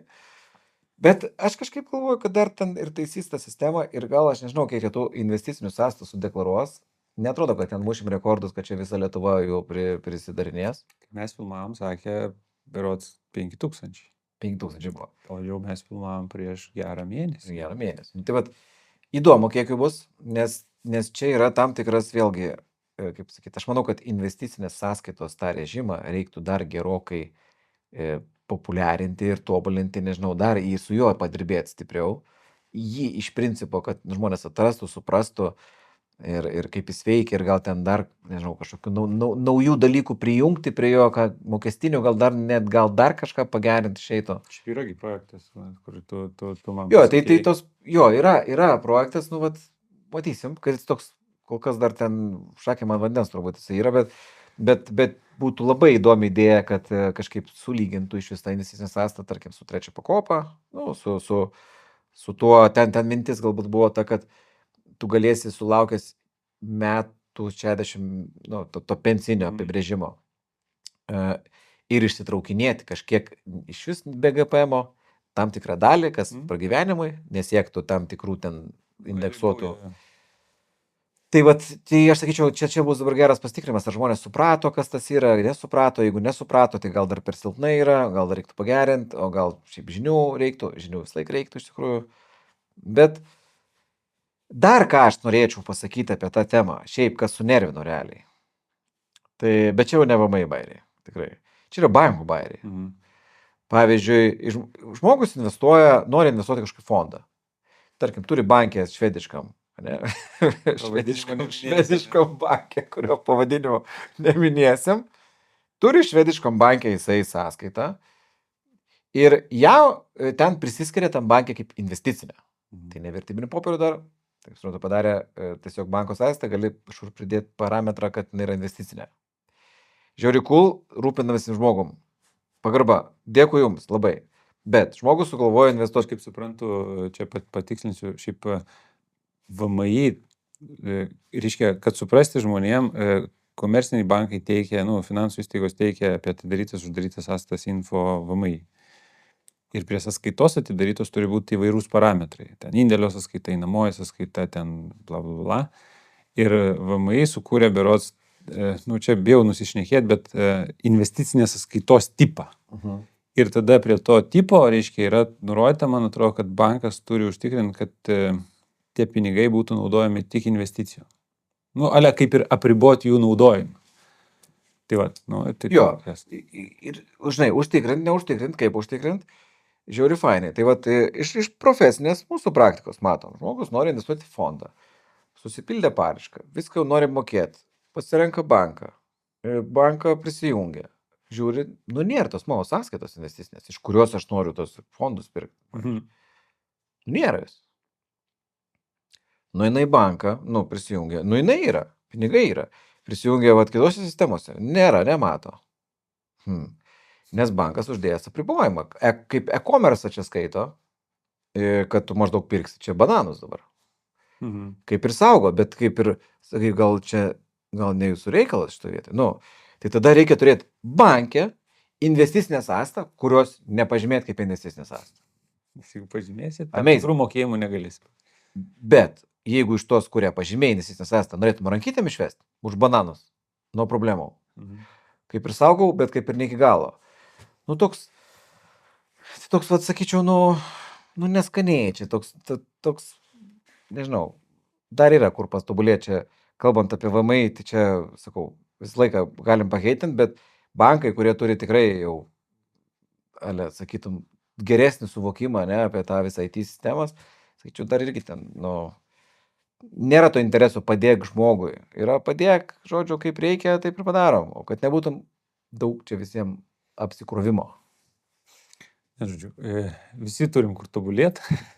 Jo, bet čia yra, čia tikrai, tas pasidalinimas tais takais, čia yra tikrai malonios problemos, ką aš jums sakau patikinu, kas turit giminių, nežinau, Norvegijoje, Vokietijoje, Prancūzijoje, Ispanijoje, tikrai turit jau gal rezidentų pažįstamų, kurie ten ir gyvena ilgiau.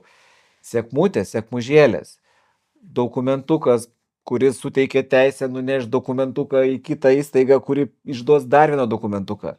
Vyrinė vaikštai, visi čilas maniena, kur tu skubi? Tas būtų gerai šiandien sutvarkyti. Baig. Čia eisi dar, 100 kartus dar teisi. Nes dar turėkės pažymėlės, paraiškėlės, popierėlio, bilietuko.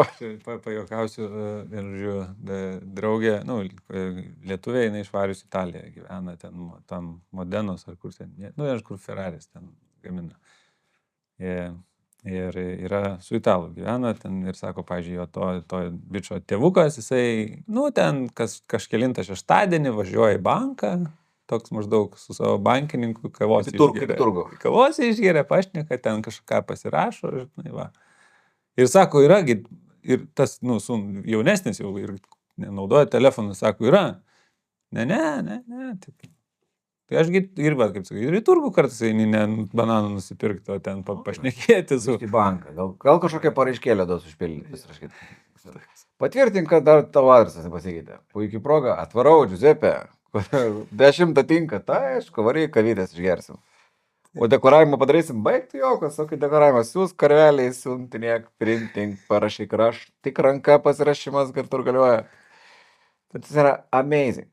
O pas mus, blemba, forma negera. Online forma ne iki galo gerai veikia. Jinai veikia, jo ten palaužai veikia. Kadangi man reikės, kaip sakant, kalbinti apie pensijų, antrą pensijų pakopą renginį, tai Šiaip, vat, man įdomu, kaip tu pats vertini pirmo ketvirčio rezus. Kem kažkiek procentų, kad išsikatapultavo. Ir čia beje, čia, manau, tik pradžia yra šitoje vietoje. Nu kaip pasakyti, tik pradžia. Žinau, kur aš labai daug sutinku žmonių, kurie sako, aš irgi išeisiu, bet dar nespėjau. Nu, taip nėra laiko, žinai. Plus buvo pakrytę, ten visi, daug kas galvoja, vat, aš irgi pastebėjau, kad daug kas galvoja, kad 31 dienos vertė ir išeis.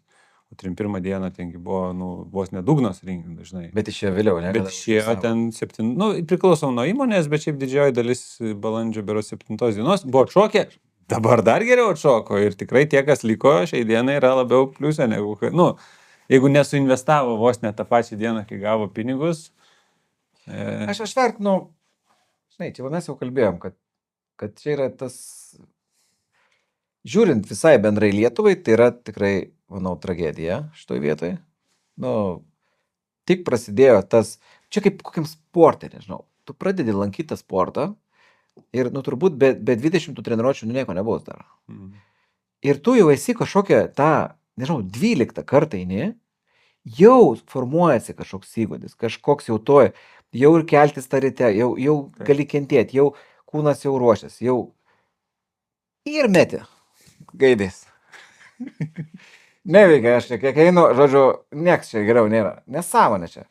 Tai vat mes realiai tokioje situacijoje, manau, nutikom pusiaukeliai toks pastabdė. Ir labiausiai pažeidžiama grupė, manau, bus, nors traukia visi šiaip, ir nepažeidžiama, tikrai daug kas traukia, bet daug kas ir lieka. Bet tie traukėjai, aš negirdžiu atsakymą, aš tikrai, vat, čia buvo geras socialinis eksperimentas, ne geras ar blogas, bet jisai negeras eksperimentas, kad tokį daryti, bet gerai gal parodo žmogišką elgseną. Yra masės ta bandosios jausmas ir tikrai ir turtingų žmonių, ir neturtingų, ir nieko nekerta, net nežino, apie ką ten yra. Sako, aš išeisiu, tai traukiu viską, kad ką žinau ten. Nieko ten neliks, jeigu ne. Ir tokį gandą paleido, viskas, ten mirs visi, žodžiu. Aš traukiu, kol galiu traukti. Ir tada visi galvoja, ai, kokie skaičiai, kokia ten logika. Traukiu ir aš, sugalvosiu ką veikti. Ir dabar gaunasi, kad paskui skambina, žiūrėk, aš įsitraukiau, o dabar noriu suinvestuoti normaliai. Ir sakau, nebūtinai kažkas čia tau labai normaliau bus, negu ten buvo. Ten buvo visai geras dalykas, bet, aš tai tą pastebėjau, kad tikrai, kad dar daug yra, manau, laukiančių ir žiūrinčių. Ir buvo ta pirma banga praėjo, dabar ta nėra kur skubėt banga, maždaug. Bet gal dar, aš taip tikiuosi, kažkaip prieis į sveiką protą, čia jau galbūt iš įstatymų leidžiamosios pusės jau hebrytė, ar tikrai reikia tus 2 metus turėti iš principo. Ką jie duoda? Įtampos toks, liko metai, neapsisprendėte, čia žiniasklaidai, liko tik metai, neapsisprendėte, nepavėluokite, jau įtampėlė vėl. Liko pusę metų, liko paskutinis ketvirtis, paskutinis mėnuo išsikatapultavo, kažin kiek viso paliks. Ta nuimto ir sakytų, žiūrėk, aš sugalvosiu ir išeisiu. Ten, kas norėjo išsikatapultavo, o aš dar palauksiu. Va, ir sakyčiau, nuimtų tą įtampą ir nenustepčiau, kad gal kažkas dar ir grįžtų į tą antrą pakopą, nes lygtais rodo, kad grįžinėja, kas yra dar labiau amazing. Čia šiaip man asmeniškai turbūt keiščiausias, aš čia net nelabai bandžiau skaičiuoti, bet, tipo vienos įmonės, vienos valdytojo ten atstovas sakė, išsiemi, kad pačiupinėt, kad tikrai yra, ir tada meti atgal, pasirašai iš naujo ir vėl ten pat meti, bet realiai, su tai sodros pinigais, kaip jie grįžta į tavo sodrą, kaip taškai, bet, ta prasme, realiai tai jų tas value, turiu omeny, paveldimumas iki to pensinio amžiaus jo nebėra. Tai jeigu dar esi jaunesnis, tai gal geriau jisai būtų iki pensinio amžiaus, o patogiai gali ir likti. Vien žodžiu, man, aš kaip sakant, kiekvienas turi savo argumentus, ten ne visų gal argumentai. Man tai asmeniškai nustebino, aš kai tik tai pamačiau tą kažkaip ten tom dienom, kadangi pamačiau pavedimą, aš tą pačią dieną prasičekinau tų valdytojų turto valdomo turto pokytį. Ir susivedžiau ten Exceliuką, viską pamačiau minus kem. Ten kai kuriuose buvo minus 3 keli procentai, kai kur minus kem 8. Tai, mane, tai aš, ta prasme, aš asmeniškai taip nesitikėjau. Jo, ten geras buvo, tu labai anksti tą pasidarėjai, aš tavo tą paustą įmečiau į Redditą, tai buvo mūsų Reddito kanalas, beje, va turim, tai žiūrovai galit, kas Redditą pažiūrėkit, investavimas, jisai toksai, vadinkim, pradinis žingsnis tik tai žengia, bet įmečiau, ten buvo labai geras, vadinkim, susidomėjimas to postų, būtent, tai kaip čia paskaičiavo, aš nesąmoningai skaičiai, iš kur čia ištraukė, nėra oficialių duomenų, žinai, kai supranti, kaip tą žiūrėt gali pasidaryti ir paskui jau Verslo žinios, Kalė, Delfi, ten visi parašė, jo, tai tu tikrai buvai anksti. Ne, tai, ten nesmėti, kad kolega girdėjau, kad ir buvo kas ten kiekvienos dienos vertės, kadangi šiaip jų nėra, nedaug kas skelbia kiekvieną dieną, turim ne istoriją, yra kas ketvirtį Lietuvos banke yra ataskaitos, tai čia nėra problemos gauti, bet, pavyzdžiui, jau šiandien paskelbė už vakar dieną, o už vakar dieną gauti vieneto kainą gali, nes yra grafikas, bet kiek pinigų valdė, jau ten sunkiau yra. Tai, negali taip tiksliai lyginti, kiek per dieną tipo dingo šaibų, bet man tai kas yra, amazing yra, kad 4 jardai ir, o tai čia kur problema? Žinai, realiai pardavė, krito. Jo, čia vienas dalykas parodė, kad tie pinigai, ta schema sugeba mokėti ir taip, nesugriuvo nei tie pensijų fondai, nei sistema, nei čia, čia bus reikalų, čia centai, 4 milijardai šiaip, centukų valius. Čia tu ant bankų variai, bet iš kitos pusės, tai tu įsivaizduok, dabar bankas turėjo ten 300 000 pavedimų suprocesinti per naktį. Ten grubiai. Čia buvo linksma jiems. Ir žinai, kaip, pavyzdžiui, koks nors VMI, nespėjom sistemos pasiruošti, dabar nukelsim 2 mėnesiam, bankai tai negalėjo padaryti. Sodra kokią nors mėgė. O šitą, savaitę prieš šitą, o galit jūs biškitus pavedimus įdėti, kad būtų prierašas ten koks nors dar, žinai, narė ten, žodžiu, atsiūsim, kaip padaryti. Palauk. Tai aš tokių girdėjau, kad buvo tokių, ne paskutinės nakties, žinai, kaip statai namą, viską pastatei ir ateina tas žmogus, žinai, o šitą galėtume dar ten garažę įrengti rekuperaciją kitokią ten. Senoliukai, visas namas sujungtas vieną, tas nebekaposim tų sienų.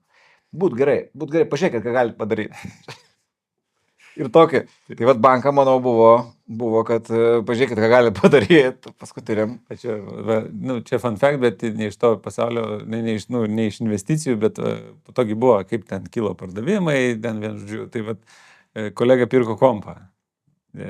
Kompas kainavo, prieš tos bairius, kompas kainavo 800 eurų. Po štuką 2. Ta prasme, tai čia kaip pajuokausiu, žinai, ne tik, kad tai pramisino po to 10% ralį balandžio mėnesį, bet dar ir tie, kas pirko daiktus tam tikrus, buvo tikrai, kurie pagavo 20% didesnės kainas. Kas išbėgo, nusipirko realiai šaldytuvą, manau, taip pagavo dvigubai. Vienas dalykas, kad balandis buvo vienas geriausių metų ten nuo ilgą istoriją. Ilgą istoriją čia. Prekybininkai. Finansų rinkose. Balandis kaip, balandis kaip mėnuo buvo vienas geriausių mėnuo, nuo 12, 14, kažkoks toks iš tos serijos. Geras tikrai buvo toks sultingas mėnuo. Ir taip idealiai sutapti su to, kad realiai nusiėmė Lietuvoje išėjimas iš pensijų. Prieš patį vieną geriausių mėnesių ten per ilgą istoriją. Jeigu tu nori sąmokslo teoriją pagauti, čia viskas bus planuota. Tu turi tobulą tą. Konservatorių. Realiai, tą paprastą žmogų tručyje paėmė, nusmaugė žemyn tą kainą, kad neišmokėti tiek daug. Ištraukė pinigus ir paskui viską sugrąžino jau atgaltas kainas. Nes, grinai, kaip taip gali būti? Ir taip, blema, kaip čia, griežtai nubaudė, bet žmonės turbūt, matėm ir varlė, ir pigų, rodė keturgubas tas apyvartas, tai... Bet aš kažkaip, nežinau, nepajutau aš tų 4 milijardų. Tu nepajutai. Kad jie čia dabar, nežinau, nuvažiavom gėlių paroda buvo. Nu, gal pirmą kartą darė kažkokį gėlių parodą, gal nuvažiuosim iš Lempos, ten kažkoks šeštadienis. Realiai netelpa mašinos. Mhm. Nu, tai Vazonikai. Nu, nežinau, aš Tai pasijautė. nesibuvęs, tai buvo gal nusitapo ne, bet nėra, kad viską dabar šluoja. Kažkur tie pinigai, nežinau, ką su jais daro dabar. Nes pirmas tas šuolis yra, bet gal pabrango ir neperka to šaldytuvo dabar. Nežinau, ir turi tus pinigus. Laukia gal skemerį, kad paskui pasuks. Vat aš šiandieną bandžiau pasižiūrėti, kadangi dar pensijų antros ir šios pakopos rezus skelbė ketvirčiais, Lietuvos banke, tai ten greit pasižiūrėti nepavyko, nes tik tai balandis praėjo. Sakiau, vat grįšiu, pasižiūrėsiu indėlių. Tai indėlius kas mėnesį skelbė, bet balandį dar nemačiau. Gal indėlis bus padėję, bent jau. Tai va ten turėtų būti, tai tas, žinai, jeigu ten indėlių buvo 22 milijardai, du grįžo atgal pas gyventojus, nes ten 2,5 ar kiek ten 1,5 nuėjo į sodrą. Tai jie gal irgi indėlį Bet gali būti, kad tiesiog ir guli sąskaitoj ten tie, žinai. Tai va tas turėtų pasimatyti, čia, atsakau, atsinaujins kažkada duomenys, ten Lietuvos banko asociacija berods skelbia. Tai matysi, žinai, kiek į kešą, į tą sąskaitas, kiek indėlyje. Bet iš bankų girdisi, kad ir ten ir į trečią pakopą srautai padidėjo, ir susidomėjimas investiciniais produktais padidėjo. Vėlgi, skaičių nežinau. Ta prasme, bandžiau čia klausinėti vienų kitų bankų, tai maždaug čia ar apyvartos auga čia pas jūs ar ne, tai toks maždaug buvo. Nėra, kad ten visi eina iš proto, jo, tikrai, aš bus įdomu pažiūrėti, bet kažkaip aš manau, kad dabar tie įsitraukia tiesiog, kad, žinai, nebūtinai planą turėjo, kas tais pinigais daryti. Tai va, tie išsitraukia, tam, kad išsitraukt, pinigai guli sąskaitoj ir dar pagalvos, ką su jais veiktų. Prekybininkai biškai pagavo tą pradinį. Nu va, tai ką mes dabar turbūt apie tą apšnekėjom. Aš šiaip gal tokį klausimą, žinai, čia būna ypač iš labiau gal pradedančių investuoti, vat, kaip tu sakytum, ką veikti, kaip elgtis investuojant tokiais neapibrėžtais laikais? Vat toks atrodo labai paprastas klausimas, jis gali būti labai platus. Tai vat kaip tavo, kaip žmogus su patirtim atsakymas? Aš taip visiems mes tą patį sakom. Ir pradedi nuo to, kokia tavo alternatyva nieko nedaryti. Laikai grinus pinigus, valgo infliaciją. Bent jau padėkim indėlį. Jeigu indėlis netenkina, teks investuoti. Finansų rinkų pasaulyje vyksta visokių dalykų, bet pasaulio akcijų indeksas pats paprasčiausias dalykas. Aišku, sakau, mes tą patą skaičiuoklę kalbėjom. Reikia būti nusiteikus tam kritimui, reikia būti jam tiesiog nusiteikus, pasiruošus, žinot morališkai, kad taip gali būti. Kitu atveju teks taikyti kažkokias diversifikacijos taktinės strategijas, eiti mokymus, nežinau, investuoti fondus, kurie tą daro. Bet tas neapibrėžtumas, manau, geriausiai žmonėms reikėtų, jeigu tu gali neapsikrauti su to investavimo stebėjimu, tai ir neapsikrauk. Turi planą, kad dedi ten po kažkiek eurų kas mėnesį ir dėk. Jeigu tu turi pinigų didesnę sumą dabar ir nori investuoti ilgam, jeigu nori trumpam, nereikia investuoti. Tarsi trumpam tai didelis svyravimai, gali būti ir gerai ir blogai. Bet jeigu gali investuoti kaip 10 metų, tokia vizija, tai nesikraut su tuo finansų rinkų neapibrėžtumu, nežinau, čia ta rinka gera, bloga, neramu, ramu, bet jeigu išjungi, manau, Facebooką ir Teliką, visiškai ramu pasidaro. ir nėra nei karų, nei viskas ramiau yra. Tai va, manau, kad šiaip tai socialiniai tinklai čia visus labai trigerina. Tai va, aš siūlyčiau išjungti tą radiją, televiziją ir skaityti grožinę literatūrą, ar mokslinę fantastiką, ar žiūrėti Žalgirį, Rytą, kaip laimi. Kažkaip, nes iš čia ateina klausimas. Tas, manau, kas bus, kaip bus, nieks nežino, kaip bus. Tiksliai žinom, kad per ilgą istoriją indėlį aplenksi. Gali pakristi. Reikia būti tam pasiruošus, ant pakritimo reikia būti pasiruošus dar damesti, jeigu turi. Jau turi planą ir nebežiūrėk tą ekraną. Lengva pasakyti. Į Teliką išjungti lengva, Facebooką gal ne taip. Žinai, kai visą laiką kišenį. Bet pamiršti akaunto prisijungimą būtų... bet jeigu neramu, tada reikia būti antroje pakopoje sėdėti. Ir tada... Ir negalėsi niekur išeiti. Ir čilas. Ir sėdi ir lauki, nu ir ką, ir nieko čia makaluotis. Per 100 metų istorija buvo ir karų, ir visko. Šiaip žmonėm, per karus pasaulis nepasibaigė. Kol kas. Iki šiol visi karai nepabaigė pasaulio. Finansų rinkos per karus važiuoja toliau. Kažkas gamina cigaretės, kažkas tankus, kažkas energetiką užsiema, rūbus. Vyksta veiksmas. Tai jeigu karų bijai, aš bijočiau ne karų, gal net sakyčiau, kažkokio dar visiškai mes nesuprantam. Kažkoks super globalinio atšilimo, kažkoks humanitarinė krizė, dar kažkas. Bet vis tiek tai tas pats yra. Vis tiek žmonės, manau, prisitaikys, vis tiek kažkaip įmanoma bus išgyventi. O jeigu nusileis ateiviai ir visus išsprogdins, tai koks skirtumas, koks tavo portfelis buvo? Šiaip. Ar laikai saugiai indėlį? Vis tiek sprogo. Sprogo? Ar ATF? Ateiviai indėlių draudimo neperims. Jo, aš šiaip dar prieš laidą pasidariau tokį mūsų dažniausiai užduodamus klausimus, tai šiaip for fun, kad daugiausiai diskusijų sukėlusi tema pas mus yra antra pensijų pakopa. Ir pagrindiniai tokie, tai pasitraukimas, ar verta likti, ką tu darysi, čia, tarkim, mes, antra yra ETF-ai, trečia yra investicinė sąskaita, ketvirta brokeriai, penkta NT versus ETF. Tai čia, kaip sakant, tai yra tos temos, kurias amžinai, kaip mes tam renginį sakėm, ir šnekėsim, tai dar NT reiktų įtraukti. Kitais metais. Šiaip kitais metais, pažiūrėsim, šiais metais bus prilupę tų pensijų, gal prisipirkė, tų būtų, gal ne. Bet čia gera tema, reikėjo gal ir šiais metais padaryti. Aš žiūriu, dabar, kaip čia sakiau, viena iš mūsų žiūrimų namuose laidų, ką žiūrim, tai Orijaus kelionės buvo. Nespėjau ten žiūrėti, bet dabar paleido Orijaus atostogų būstas. Kiekvieną važinėja ten, iš pradžių buvo Ispanija, po to Tenerifei, dabar Italija ir vienu žodžiu kalbina ir gyvenančius ten, kurie išsikraustė, ir brokerius. Kiekvieną savaitę, ten prasme, tą pasižiūri ten, ne visas vėl pažiūrė, nespėjau aš ten visų pažiūrėti, nors neilgas, bet tie žmonės, kurie nusipirkę gyvena ir brokeriai, kurie šneka, žinai, kokia pagrindinė žinutė eina? Tik brangstanti, per 3 metus pabrango čia tiek 5%, čia tikrai reikia pirkti. Ir žmonės, ne? Ir žmonės. Ir čia geriausia investicija, čia pirkau NT Italijų, whatever, prieš 5 metus pabrango 2. Jūs man, čia buvo paskutinis, jūs man pasakykit, koks fondas tiek uždirbo. Ir aš sėdžiu ir vengiu, negaliu. Ta prasme, bet kaip, ir aš taip galvoju, tai pala. Kodėl žmonės, sakydami, kad per 5 metus pabrango 2, sako, kad čia yra gera investicija.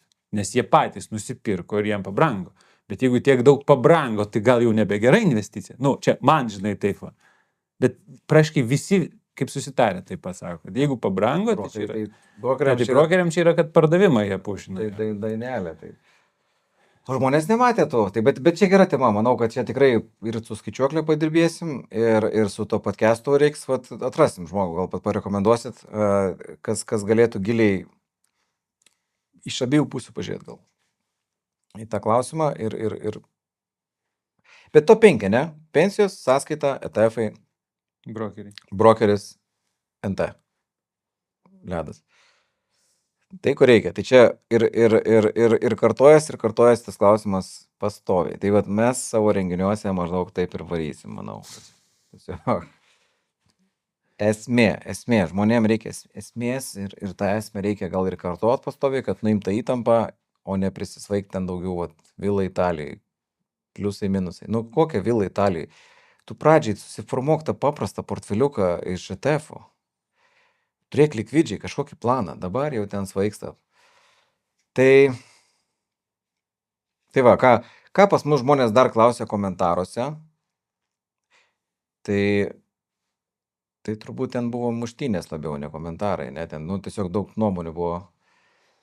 Bet džiugu, šiaip labai džiaugiamės, aš galiu pasakyti, labai džiugu yra, kad ir tam pačiam Discord'e mūsų, ir po komentarais, po YouTube komentarais atsiranda ir klausimų, ir atsakymų. Jeigu žino žmogus, ir gali pasidalinti, kad mato, kad klausimas aiškus ir atsako, šiaip tikrai, čia tas bendruomeniškumas, čia tas toks yra tikslas mūsų, užkurti šitą, kad kažkaip bendrautų patys, bet turėtų tą platformą kūro, su kažkokiu biškį, nežinau, face control, nors ne, kad be nesąmonio kontrolų. Nu, kažkiek, kad tai neįsibėgėtų, kad ten trading kripto 1, 2, 3, nesąmonė tą pensiją metu ir uždirbu 5 gubai per mėnesį. Tos atsifiltruosime, tos tvarkingai visus numesim į šoną ir paliksim esmė, kad būtų. Aš jau dabar man dar viena mintis kilo. Nu, nėra, kad dabar kilo, mes nuo pat pradžių galvojom, žinai, kokius pašnekovus kviesim. Ir viena buvo, kad kviesim ten kažkokius, nežinau, ekspertus, sakykime, arba ten tam tikrų finansų įstaigų atstovus. Kita buvo, kad kviesim paprastus investuotojus, bet investuotojus, kad pasidalintų savo asmeninę istoriją. Tokių labai sunku, šiaip, nu, nežinau, jeigu tai bandai apraučinti, tai labai nedaug kas sutinka. Tai aš dabar žiūrovam, jau pabaiga, ten mažai žiūrinčių, bet vis tiek gal kažkas žiūri. Tai tiesiog aš kviečiu asmeniškai, jeigu turite investavimo patirties, jau esate pasiekę kažkokį tais, nežinau, kaip portfelio vertę, kuri nebūtinai čia jau tas visiškai freedom yra, bet esat pakeliui to, kad parašytumėt ir nebijote ateiti pasišnekėti. Nu, čia turbūt daug kas turi tą baimę. Nu, nėra čia baisu sėdėti, gal po to baisiau, kai į save žiūrėti bus per YouTube kanalą nepratus. Bet aš tiesiog tikrai, aš tikiuosi, nežinau, ar bus, nebus, bent jeigu vienas atsiras žmogus, kuris sutiktų ateiti pasidalinti savo investavimo kelionę, tai vat, nuo ko pradėjo, kokias klaidas darė, kuris dabar yra. Nu, aš noriu parodyti pavyzdžius, kad tai manoma, dirbant, investuoti. Aš čia vat, pradėjau dabar LinkedIn dalintis, turiu tam tikrą susiplanavęs ciklą tų postų ir buvo 2, kurie tikrai tokie, sulaukė daug komentarų. Buvo vienas sudėtinių palūkanų tas efektas, o kitas buvo, kiek reikia pinigų pasiekti finansinę laisvę. Ir, žinai, sudėtinių palūkanų efektą parodžiau su 10% tiesiog vidutinė grąža, o tą finansinę laisvę ėmiau kart 25, bet taisyklė tų 4% arba kart 25 čia tas pats. Ir iš karto komentarai, bet čia nėra mokesčių, bet čia nėra infliacijos, bet čia reikia žiūrėti, čia reikia atimti tą, pridėti tą. Ir, žinai, kad daug komentarų, kurie lyg ir modelis neįdėlus, sutinku, kad visko gali būti, kažką reiktų adjustinti, bet tokie komentarai lyg maždaug, tai gal nedaryti tada? Ir tipo 10 sąmonė, o tai 9 jau čia blogai. Tai čia man kažkaip tas taip pastumėjo, kad, atrodo, reikia tų gerų pavyzdžių.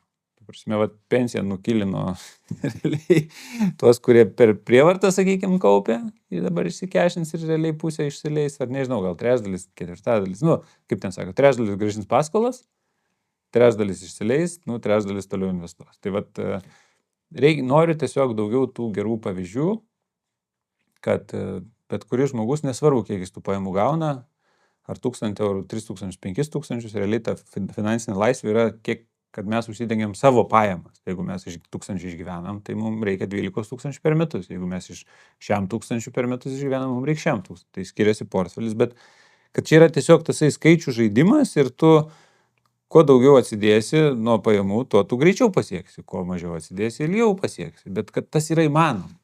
Ir aš nesakyčiau visiškai, kad, žinai, tas investavimas, koks tas endgame'as čia, kad visi nedirbtume, nebus tai. Ta prasme, nedirbti yra tragedija šiaip žmogui, kaip savirealizacijos prasme, bet kad gali dirbti tai, ką tu nori, su tai žmonėms, su kuriais tu nori. Pasirinkti. Galbūt eiti, kaip ten sako, pats geriausias darbas yra socialinis darbas, turiu omeny, kuris labiausiai fulfilling. Tai gali eiti mokinti, tarkim, tu esi pats geriausias, nežinau, ten žvejys, tai tu eini į mokyklas žvejot vaikus, kurie nori žvejot.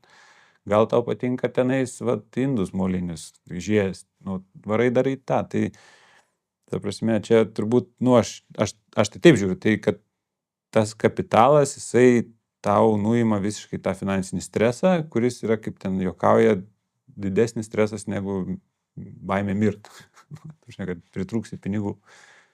Yra ten per tyrimus padaryta, kad atseit finansinis stresas, finansinis nepriteklius sukelia didesnį stresą, negu kad ten mintis apie tai, kad gali mirti. Šią linksmą gaidą. Tai aš paantrinsiu, kad kviečiam prisijungti. Ta prasme, parašykit, Aš manau, kad gali tiesiai galbūt tau rašyti į LinkedIn. Yra YouTube aprašyme, yra mano LinkedInas. Yra LinkedInas, Artūro, gali šauti tiesiai ten. Šiaip nėra, kad labai daug ten mums rašo. Ir šiaip LinkedIn neturi mes labai daug tų sekėjų, jeigu ką, tai kad ten mūsų jau ten spamintų. Tai galit mus irgi pasiekti, nežinau, parašot, va, Artūras turi tą liniją. Tiesiog būsim kontaktuose, parašykit, pasakykit, aš visai ateičiau papasakoti. Ir būtų žiauriai fainai. Apskritai tokią rubriką turėti, kars nuo karto į tinklelį įdėti tą tokį žmogų iš gatvės, ne, kuris, apie tą portfelį, apie tą istoriją kažkokią, kad būtų galima mums šiek tiek irgi gal pareflektuoti, ne, ir pažiūrėti, kaip ten, gal čia biški buvo loterijos epizodų, čia galbūt jau gal konservatyviai labai priimta, kaip ten vaikui, paima investicinį gyvybės draudimą ten konservatyvų. Tai kas yra, vadinkim, nei tą visiškai pusę. Tai ateikit, pašnekėsim, paprastai, be įtampos, tikrai čia yra čilas. Nes aš turėčiau. Operatorius miega beveik. Nes aš turėčiau turėti, realiai vienas vyrukas, jisai lietuvis išvaręs į Ameriką, lyg ir pasiekė tą finansinį laisvę, jis kars nuo karto grįžta į Lietuvą ir sutiko. Turėtų atvažiuoti čia kažkada ir čia gal bus pirmas blynas, aš taip tikiuosi, tai gal ir kitus. Tai atidarysim tokią naują tą, tokią liniją, būtų tikrai fainai. Rašykit, rašykit pas Artūrą, kas norit ateiti. Rašykit ir man tada, jeigu norit, galim pasimiksuosim, tarsi tų įdėsim. Nežinau, gal nėra šitą taip baisiai. Bet tada pabaigai aš tik tais pasakysiu, čia yra paskutinė laida iki mūsų renginio. Renginys jau greitai, tai yra šį ateinantį penktadienį. Tai kviečiam dar kartą visus ir kas būsit ten, tai ateikit, pasilabinkim, alumnai, mokymų dalyviai, laukiam jūsų ypatingai. Gal padovanosim kažkam iš jūsų džemperį kokį, mažą ką, negali žinot. Tai laukiam visų, pabendrausim, susitiksim, bus, manau, geras dalykas ir tada iki greito.